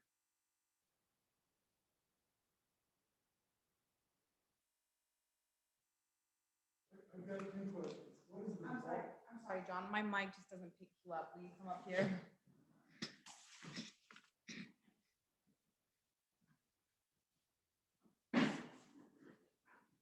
Thank you. John Houston again. 2 questions. What is the volume of effluent that will be placed into the city sewer from this plant? It's about 150 gallons per live animal and our max is 50 animals per day. And that's 2%, I'm sorry, 5 parts per million that would be soluble fat. So if you want to run the math on that, it's actually less grease than your restaurants are putting into your wastewater supply. How many gallons a day of I can materials run going in, that math for you. is going into the lagoon down there? Well, one of the things that I'm gonna be looking at is just that. Is there gonna be a grease trap or what? Oh, there will be, Yeah. we've got a 10,000 gallon grease trap. We're doubling them side by side so that one goes down. And it's 7,500 gallons of total water going into it. 700,000? 7,500. And the second question is there any map or drawing of where this place is? He mentioned it's over by the shooting range. Is there any We're in the any process. drawing or any idea where this is? That's right now getting it surveyed so that we will have a map of it. As you Yes. go in from the cul-de-sac, it would be straight back to your the left. mountain. To your left, it's the shooting range and then the dump site from the city and then further to the left, the southeast, I guess. And lastly, can the public have a copy of this lease document? Yeah, it was in the In the packet. packet. And I can print this packet out for you. And the final lease will also be public record. Okay, thank you. I've just got a couple of matters. I see that the term on here is 2046 legally. And I understand why Mr. Bourne did this. He is putting quite an investment in there. Legally, municipalities, governments can't do leases longer than 4 years for any term of a city councilor.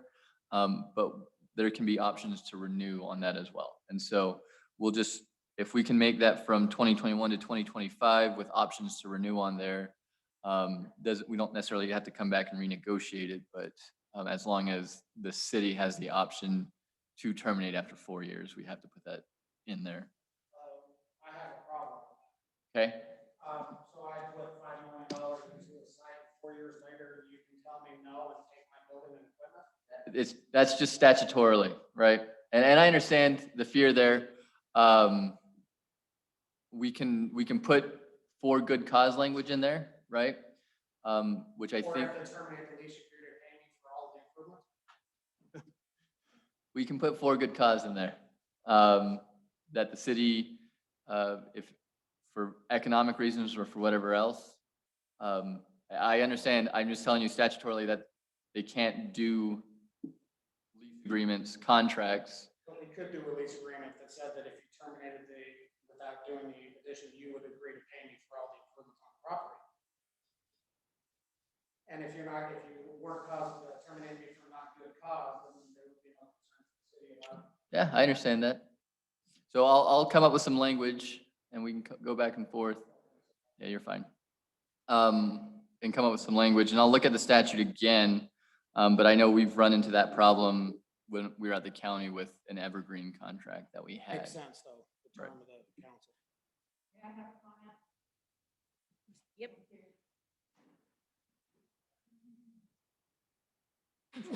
Which one here says this might? All of the information that I looked up is current. And these companies are getting hit with odor fines to the tune of $100,000 a year. Can't hear you. And so I want to know, you said you already approved them for the site there on Clover. What is the reason you're moving it out to the industrial park? That was. Because he that- says there's that- no odor issues. We know better than that. Jan, that was addressed last meeting where he was originally going to go there and then they decided that, correct me if I'm wrong, the site wasn't large enough to do what you wanted to do as far as the The site on operational stuff. Clover was not city of Caliente, it's actually county. And the county approved my special use permit and approved my business license, and I'm fully able to open whenever I want, right there on Clover. Well, The that's city has interesting come to because me- the pig company had a city license. Now you're telling me that property's not in the city? Not all, no, the part that we had approval is in the county, yes. How big a parcel was that? I don't know that that affects the city of Caliente. Well, That's, if it's a 2-acre parcel and you could fit there, and then you said, I brought up odor issues, and you said, well, that's why we're moving it out to the industrial park. I never said that's why we Well, moved it out to the why industrial did you park. move it out to the industrial park? Moved it out to the industrial park because he found out that we had one and that it was available. I was approached by the Rural Development Authority, and they said that they had that property out there. It makes more sense that we don't have trucks driving through town down to Clover.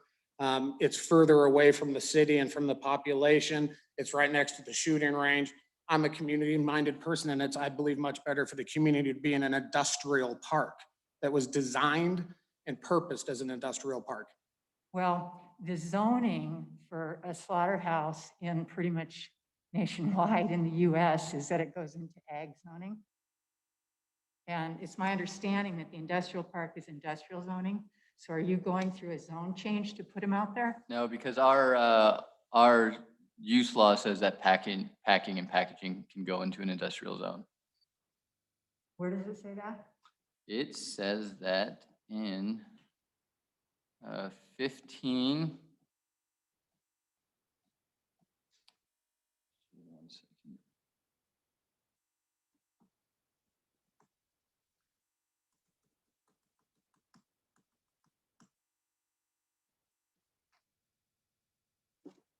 That is under 15.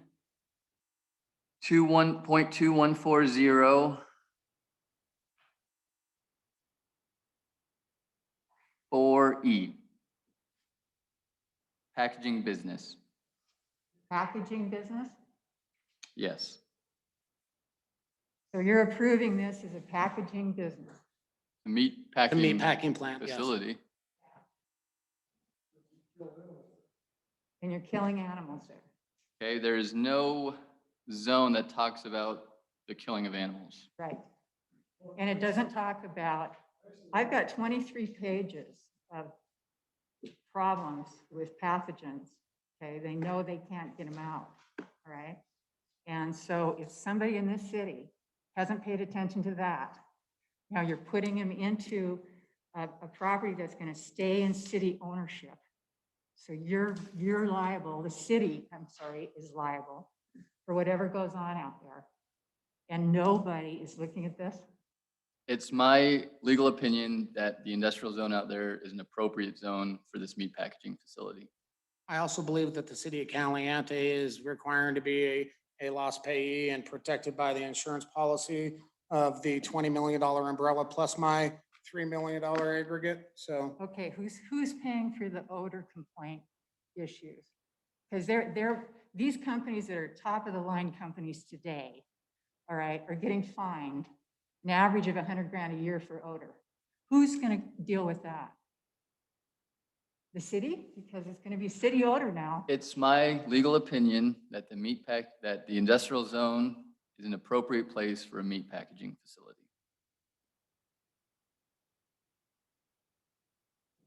Every town in America that's had one has worked for decades to get them out of town. All the new plants are going out into rural ag areas for that reason. Why this city would bring this into a town is trying to promote tourism, trying to promote new industry. You just heard, he's saying the statistics are old. They're not. I'm looking at the last 10 years. I'm looking at today, what's going on, okay? And this industry is plagued with these problems. And you're gonna make these problems your problem. And a town that gets the reputation of smelling, and you know we're all on the influencers or on the internet, the first biker dude that goes down the street and smells it is gonna go online and tell everybody in the world this town smells, okay? Greeley's up against it right now. They're trying to do tourism. They can't. They don't have it anymore, but there's still the history that they do. They can't even get past the history that they have had it in their town. So I just don't understand why the city of Caliente would do this to their own town. Jan, we're a rural area. If you know that, we're a rural area. The industrial park is out there where we need it. The mountain biking trails, yes, it's been a great system with the BLM and the state parks and the city of Caliente. I mean, this is one of the best, if not the greatest business proposals for the industrial park since it's been out there. You know how many harebrained ideas the city have dealt with in the last 12, 15 years of what's going to go out there? This is almost a no-brainer as far as, you know, giving back to the community, offering jobs, bringing people in. Yeah, are you informing the citizens of this town Yes, that we've their had him. property values are going to go down 25%? If you can cite these, at least like you can cite the companies Yeah, that if say, you want, I can bring the whole report. okay, Okay, I mean, and we're the about thing growth. is, 50% of your property value within a half mile of this site, that's your property. You guys have 105 acres out there, and the value of understand. that 105 acres is gonna be cut in half the minute you put this guy out there. Now, have you told the citizens that? Because this is their land too. Absolutely. For the My- people that live here. My one statement that I think clears this up, that I believe makes a lot of sense in my mind here is, Mr. Bourne said it, he already has a private use permit for right down the street. Half mile, I don't think it's even a half mile. It's a very short distance that is outside the city of Caliente. He is giving the city of Caliente an opportunity to be a player in the game and say, hey, what do you want to do? What restrictions do you want to place on me? Let's work a mutually agreeable thing out. He's given it to us. If we don't work with him, he's already got a private use permit that allows him to open this up. Well, you're a lot better off putting him on a piece of private that he owns than putting it on yours, believe me. And you need to talk to somebody that knows what you're up against, okay? Because you're putting the city at risk for no reason. And if that's the choice, I'd put him out here on Clover, okay? The last If thing he also, owns it, it's his problems, it's not the city's problems. Okay, because you guys don't have the finances to be dealing with the lawsuits that are going to happen to you. the last thing I'll say is the lease agreement's for 4 years. If he doesn't live up to his end of the bargain, then we kick him out. This isn't a 30-year death sentence. It's not a 100-year lease. If he doesn't live up to his end of the bargain in 4 years on the lease, then you heard earlier, we kick him out. Hey, That's the last thing I'm gonna for say. 4 years on the internet, everybody's been saying the town stinks, and you don't ever get past that. Okay, you don't. And I'll just make this comment. I mean, public comment period is closed. I understand Mr. Houston's and Ms. Cole's problems, but this is technically a time for the council to discuss among themselves. I think this council needs to seek some outside legal advice.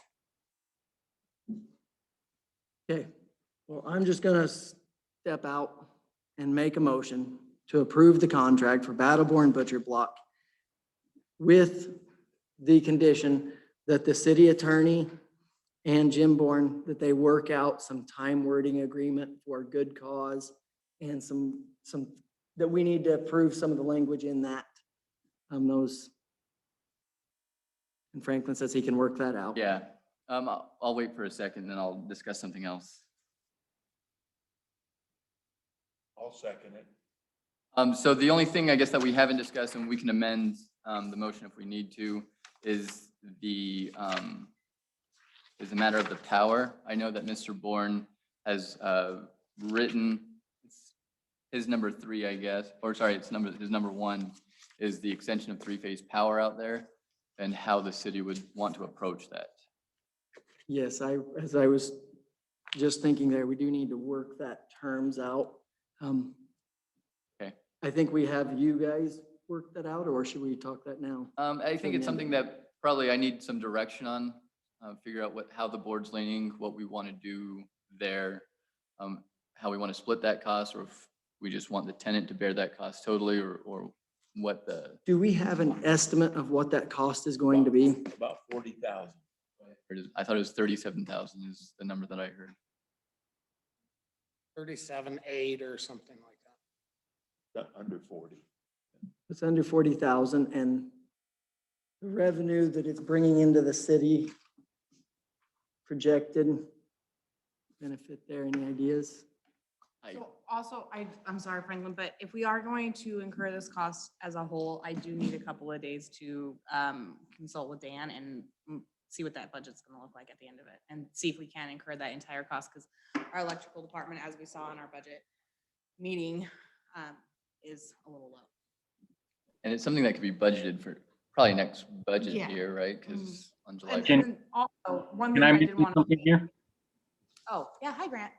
Hey, I know that we acquire rent in the industrial park and we have the ability to spend that money on the industrial park. So we do have some financial help there to do that. I'm not sure how much, but I know there is money there. Grant is absolutely right. We can use that money from the industrial park in there, and I can find out what that amount looks like. I don't think it will be a problem for us to undertake that, but I need a couple of days with Dan or Stacy to find out where and how we're gonna pull that.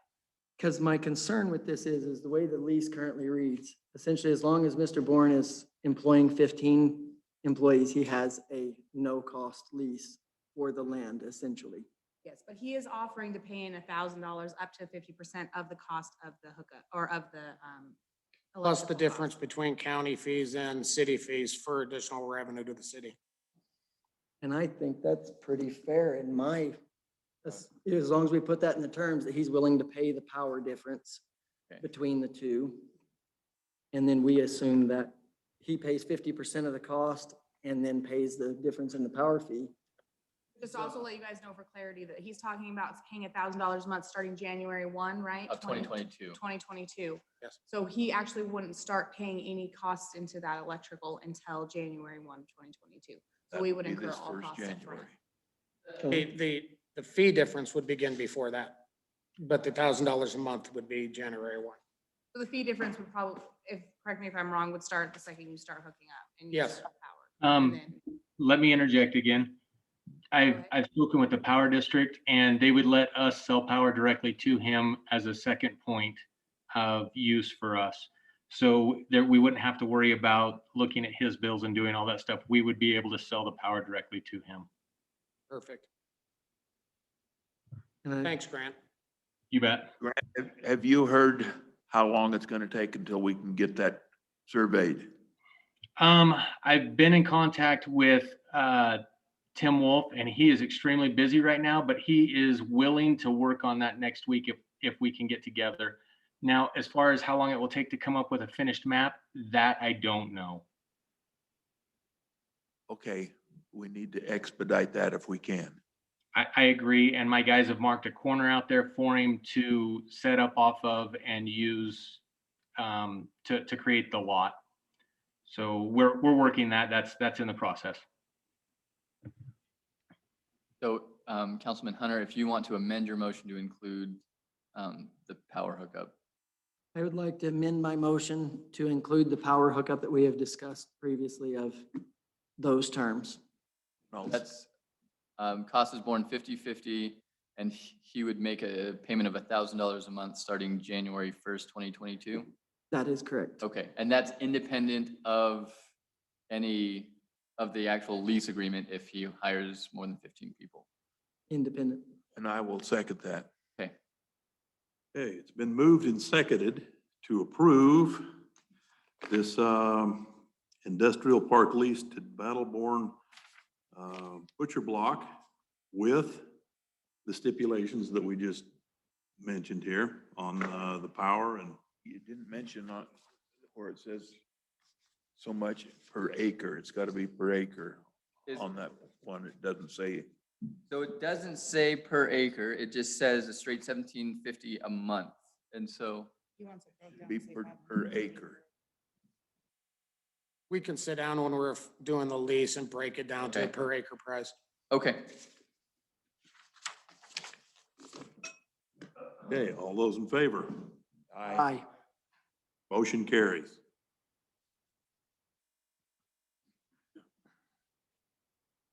Okay, approve or deny ratification of land ground lease agreement for Antelope Canyon between the city of Caliente and W.W. Clyde. so this came from Grant, but I'll talk about it a little as well. Grant had talked to me last week that a contractor for Nevada Department of Transportation wanted to lease an acre of land that we had up Antelope Canyon for the place. It was a lab, is that correct, Grant? That's correct, a mobile lab in an Okay. office trailer.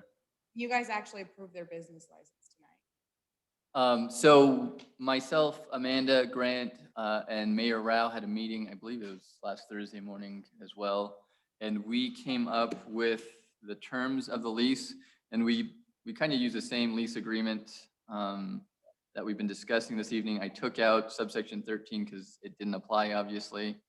And so if you have read through it, I'm happy to entertain questions, or Grant can entertain questions.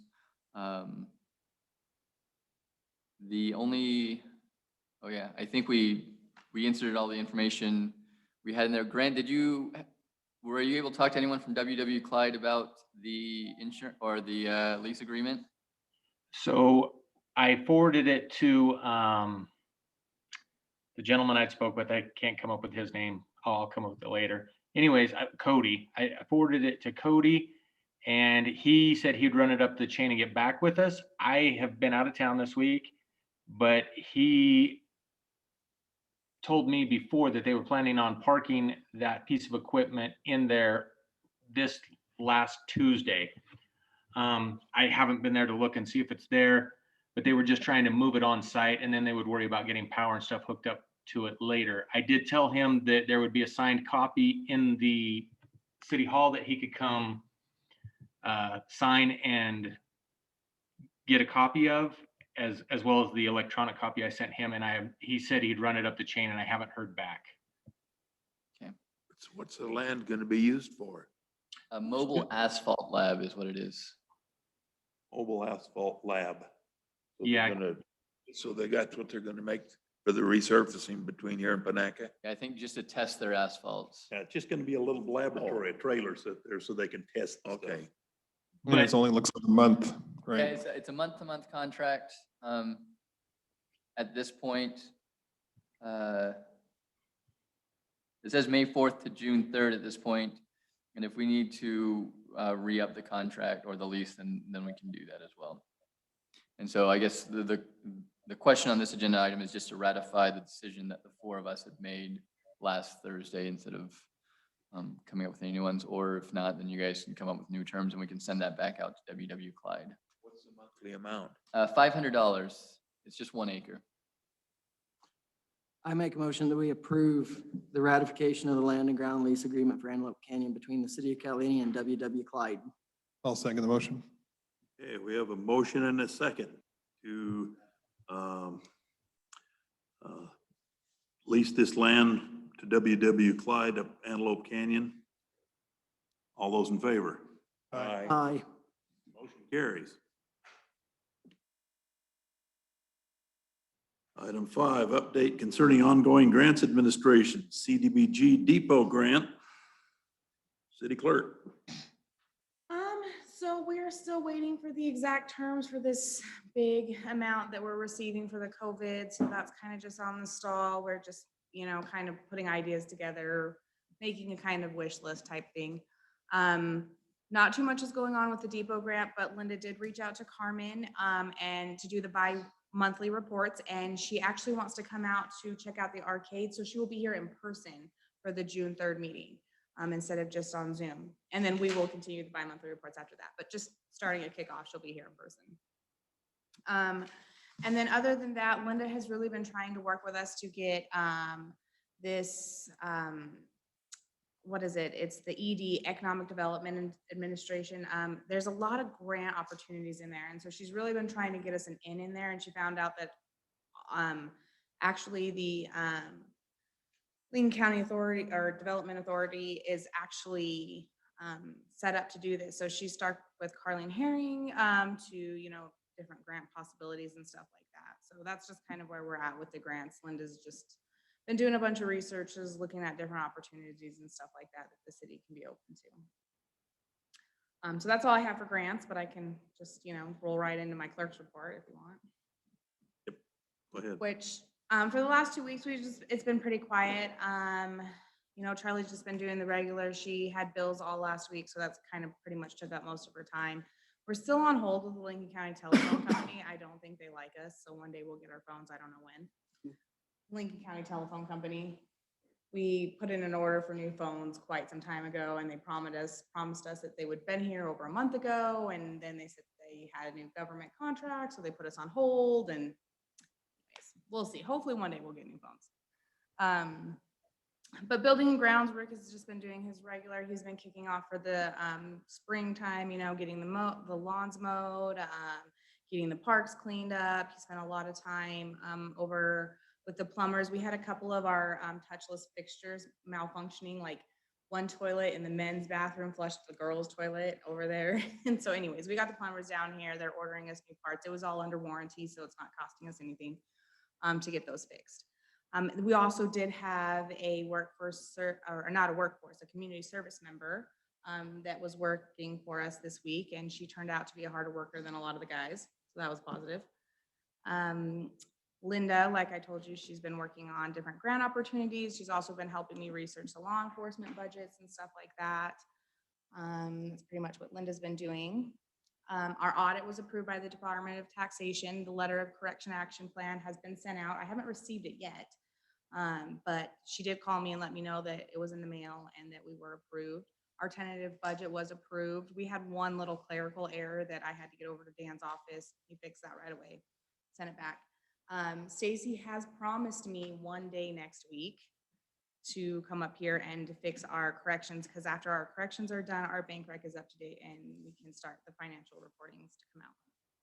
And then other than that, I just did payroll and our monthly reporting, health insurance and PERS. And an office cleanup. My office was really messy. But other than that, that's all I have. Unless if you guys have any questions for me. Mark, I think, as I've stated before, that there'd be a lot less mistakes if you guys all work together 40 hours a week. I don't know how much of a staff I'd have after that, but I understand your comment. Stop some of the mistakes that are being made. It could, Tommy, but it could cause a lot more mistakes when I have to hire an entire new staff.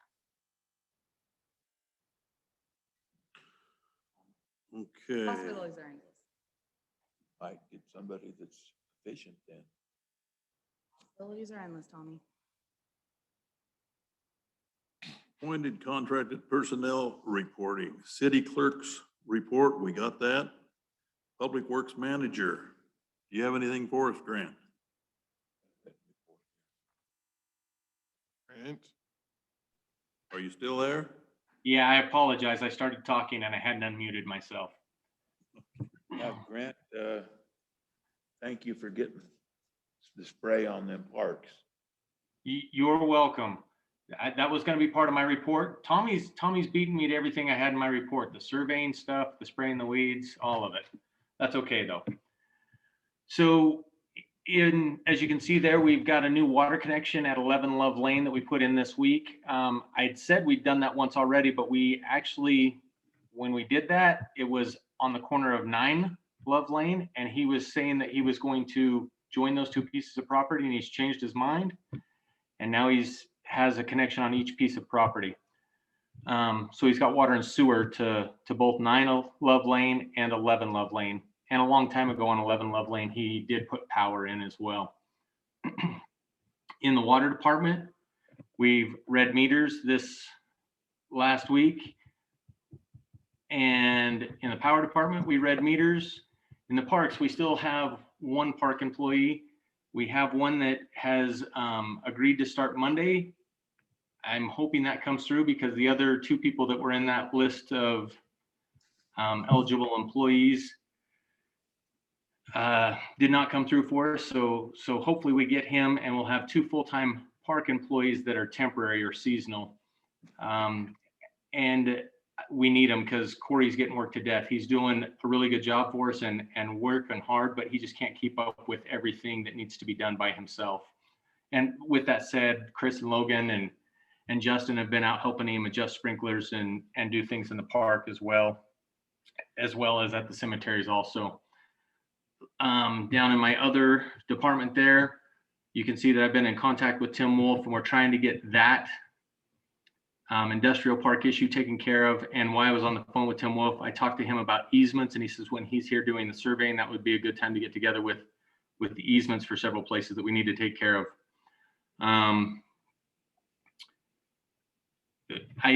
Amanda got an email and forwarded it to me about several questions from the community about Battleborn Butcher Block, and we tried to take care of them.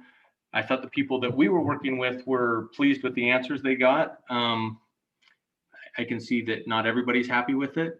And also my guys have been out there in the industrial park. They've set one corner and they cleaned the burn pile next to the site that we want to put Battleborn Butcher Block in.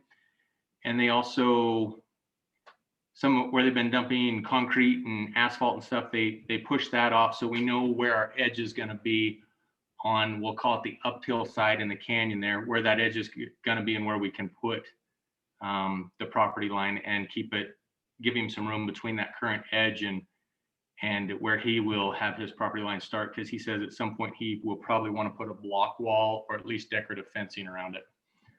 And I did hit on the weeds already, right? Did I lose everybody? Yep, you did.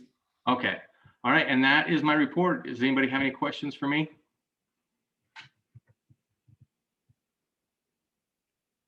Doesn't look like it. Okay. Thank you, Grant. Thank you, guys. Discussion of legal issues. Mr. Katsky. Yeah, there's only one topic that I want to talk about. I was called by a citizen of the city inquiring about purchasing property.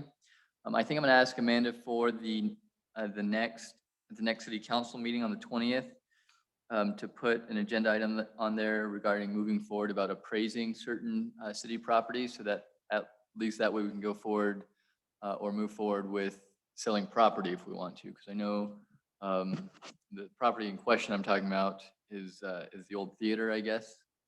And then I know that there's been a lot of discussion about the old rodeo grounds and different things like that. So I think I'll get together with Grant and Amanda the next couple of weeks, even call the 4 or 5 of you to see what properties there are that maybe the city just has no use or need for at this point that we would like to either get rid of or sell, or maybe even figure out lease agreements for those properties as well.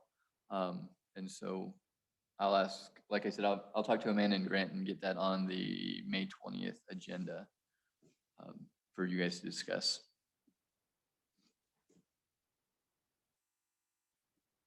Questions for Mr. Katsky? Okay. Building inspectors report. I don't have a whole bunch. Planning Commission met last night, and we had ordinance 138, the nuisance trash ordinance on the agenda. Franklin and I are gonna get together next week and review that ordinance and see what needs to be changed on it and present it back to the planning commission to see what they want to add or talk about.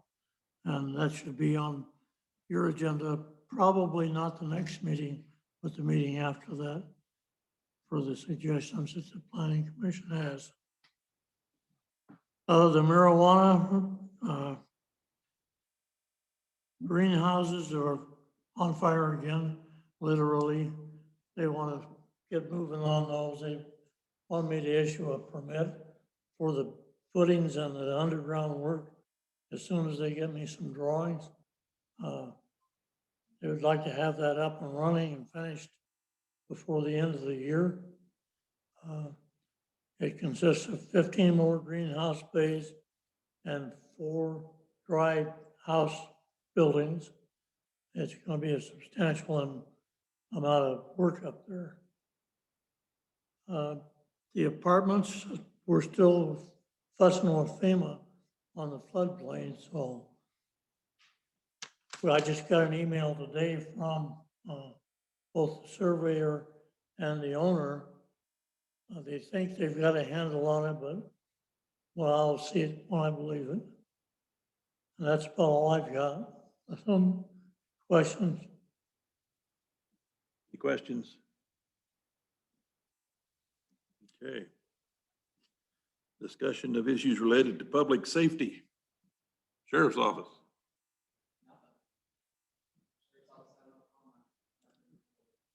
I know he's been down here a bit. I run into him a couple times. So. He's been busy.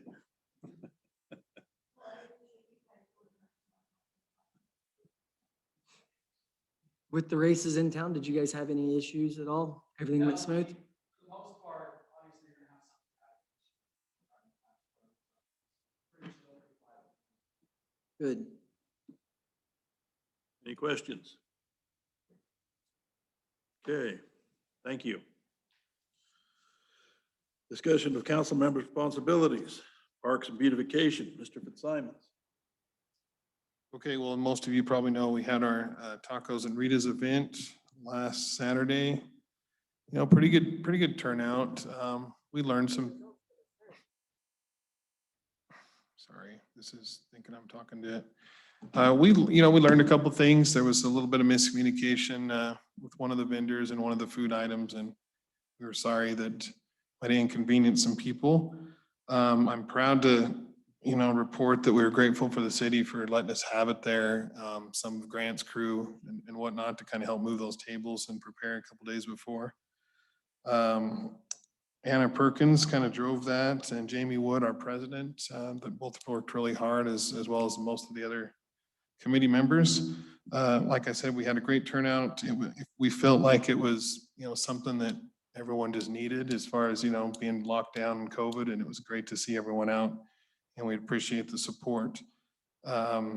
After everything was paid off, we grossed $2,000, and that will go towards the purchase of new flags that we put out here on Highway 93. So the ladies are pretty tickled to hear that. Like I said, appreciate the support, and our next meeting will be Tuesday, May 18th, if anyone's interested. So go ahead, sir. Those lights that were hanging around there that they put up, they're still hanging there. Who's they? I believe that is the beautification. We'll get those. They were supposed to pick them up Sunday, but I see that they're still out as well. I did text the president today, and she said she was on it. Any questions for Sean? Okay. Good food. Community development and planning, Councilman Rao. Yes, I went to a planning commission meeting last night. We had roll call. We had a salute to the flag. We had public comment. And the agenda item was item number 138. Nobody had any comment. And they adjourned the meeting. It was a complete waste of time. Any questions for Councilman Rao? Public utilities. I think Grant gave his report. Do you have anything to add to it, Mr. Hunter? Only thing I'm gonna add is that our utility crews and the girls in the office, they've all been working really hard. We're seeing a lot of good things happening right now, and so I just want to commend them for their hard work. Okay. Any questions for Councilman Hunter? I do have one question. Where are we at with redoing the roof, the old fire station? Do you know? I do, is Grant on or is he off still? I'm on. I have talked to Wayne Sprague, who had the bid on that, and asked him to get me a list of materials so I could purchase it. And I've been in contact with him several times, and I'm not getting the list of materials. Maybe I just need to go figure out how to measure it and order myself. The question is I don't know how he was planning on underlaying the roof or the new metal material. And so that's my question as to, I would prefer to have his list of materials to have him do the work. I don't know if you guys remember us talking about that or not. Yes. Yes. So that's where we're at on it. I bugged him about it last week. I've been gone this week, but I can send him a text first thing in the morning and ask him again. Well, Wayne is back in town now. I talked to him, I talked to him on text this afternoon. I have a meeting with him on something else tomorrow. But Well, we're you gonna bug get him too, Wayne Ken. over there, and they got a bunch of tools and equipment in there that we need to be concerned about. I do agree. We talked about once getting a piece of plastic up there. We'll do that next week if we can't get any information from Wayne.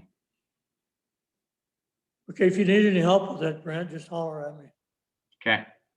Well, you can bug him if you're talking to him, but like I said, I've texted him several times about it, and he gets back with me and says, I'll get you that list. And I think he's a busy man and doesn't necessarily have the time to sit down and put it all together. Okay, that's all I have. Thank you. Okay, any other questions? Okay. Tourism Boxcar Museum, Mr. Lavery's not here and, okay. Smith gave me a list here, and it says for April, there was 72 visits, $208 in donations. They are open Monday, Wednesday, and Friday from 10:30 till 2:30. On Saturdays, 10 to 2. It says they're looking into getting postcards made with the museum on it to sell. 6 windows out of 15 are complete, and still problems with gophers in the lawn area. That's from Bonnie. Thank you.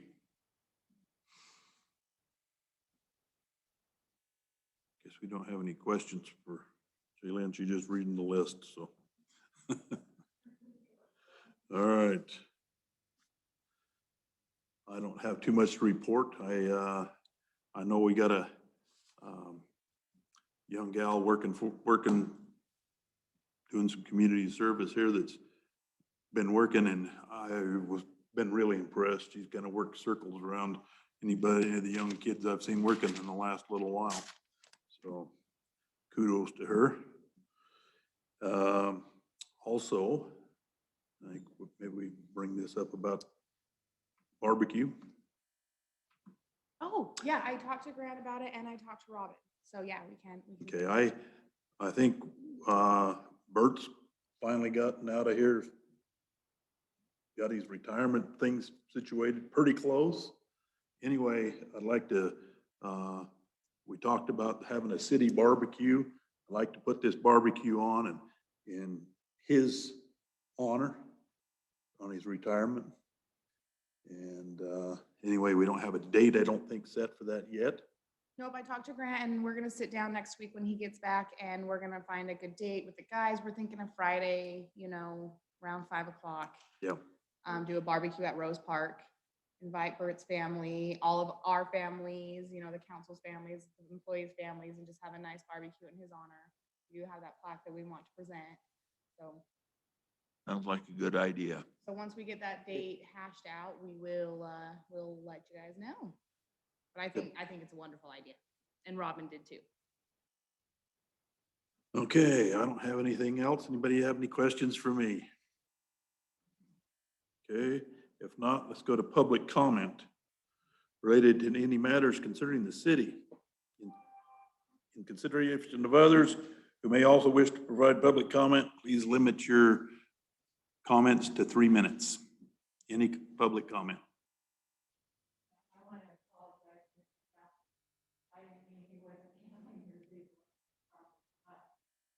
Yeah, I'm so sorry to interrupt again, but I'm just gonna, my mic just doesn't pick up.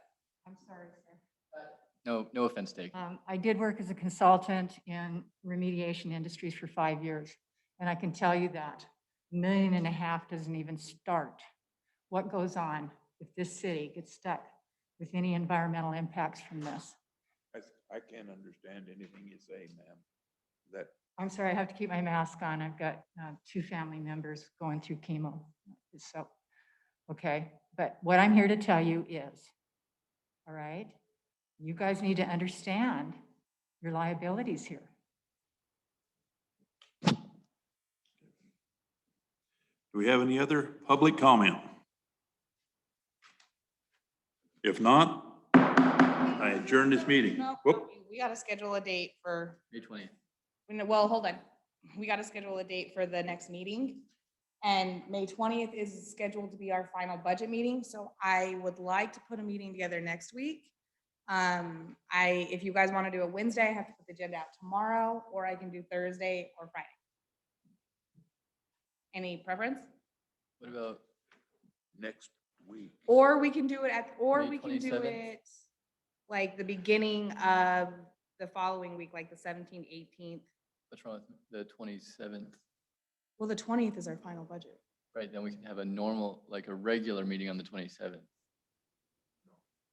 Regular meetings on the. No, I'm saying we have to pass our budget on the 20th, and I want to have a budget meeting. Oh, for you want us to have a budget discuss meeting? Before then, Oh, like prior, yeah, we have to have. oh, one you want to before have the a 20th. first budget meeting and then a final budget meeting. Gotcha. Will next Wednesday work? Yeah. Next Wednesday, the 12th? If it's early and it's gonna be a short meeting. Well, I've- I don't I've got- think we I have too to many be in people. Panaca by 5:30. By 5:30, could we do a 4 o'clock? Well, no, that wouldn't put you, and you can't go any later than 4, huh? Or earlier than 4. Can we do 3:30? I don't think me 3:30 and 's Grant good. will have our high points. There's not too much to discuss on the budget, but I do want you guys to make sure that you've all looked at it before then. And then me and Grant will have our key points. And I don't think I don't want it to be a very long meeting. Are we talking about May 12th? Yeah. I will not be able to make it that day, but I don't have a budget, so I don't think his opinion. I have to leave that day, but if we get it early like that, I'm fine. I can be there. So we can do 3:30 on Wednesday, the 12th? Okay, that's our next budget. and that'll just be budget, right? Yes. Okay, I understand. Sorry. Okay, Now you can adjourn the Well, meeting. what about the next meeting? I'm a little upset when I asked what the size of the parcel was on Clover, and no one here can answer that. You all went through the process of putting in there. Now he's, That's county property, Jan. That's county property. We didn't go through that process. That's not our parcel. We weren't concerned about it. They didn't have to ask us about anything on that. where was the parcel located? Just, Right in the very corner down here. Yeah, Adam's old pig farm. Where Had a license from the city. No, they didn't. oh, It's county property. County It's in property. county land. It's not county property. It's in county jurisdiction. Yeah.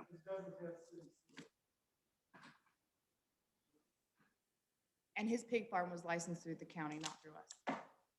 Yeah, I can talk to you about that after the meeting. Okay, We gotta wait, we got a date for the next meeting and possible agenda items. Well, The 12th for Well, budget. budget. But what about the regular meeting? Oh, the regular meeting will be the 20th. 20th. The 20th, and we'll have the final budget on there for approval, but we also have, I know I have one business license, but I've talked to Tommy about doing a different way to where we just approve them all at once.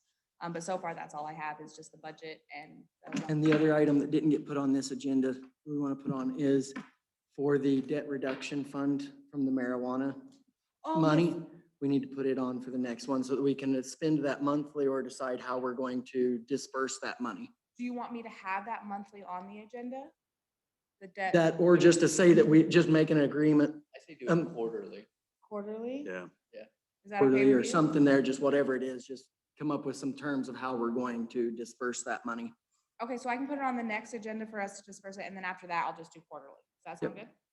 And I thought I had an agenda item, but I think it goes towards planning, so I'll just deal with that later. So good.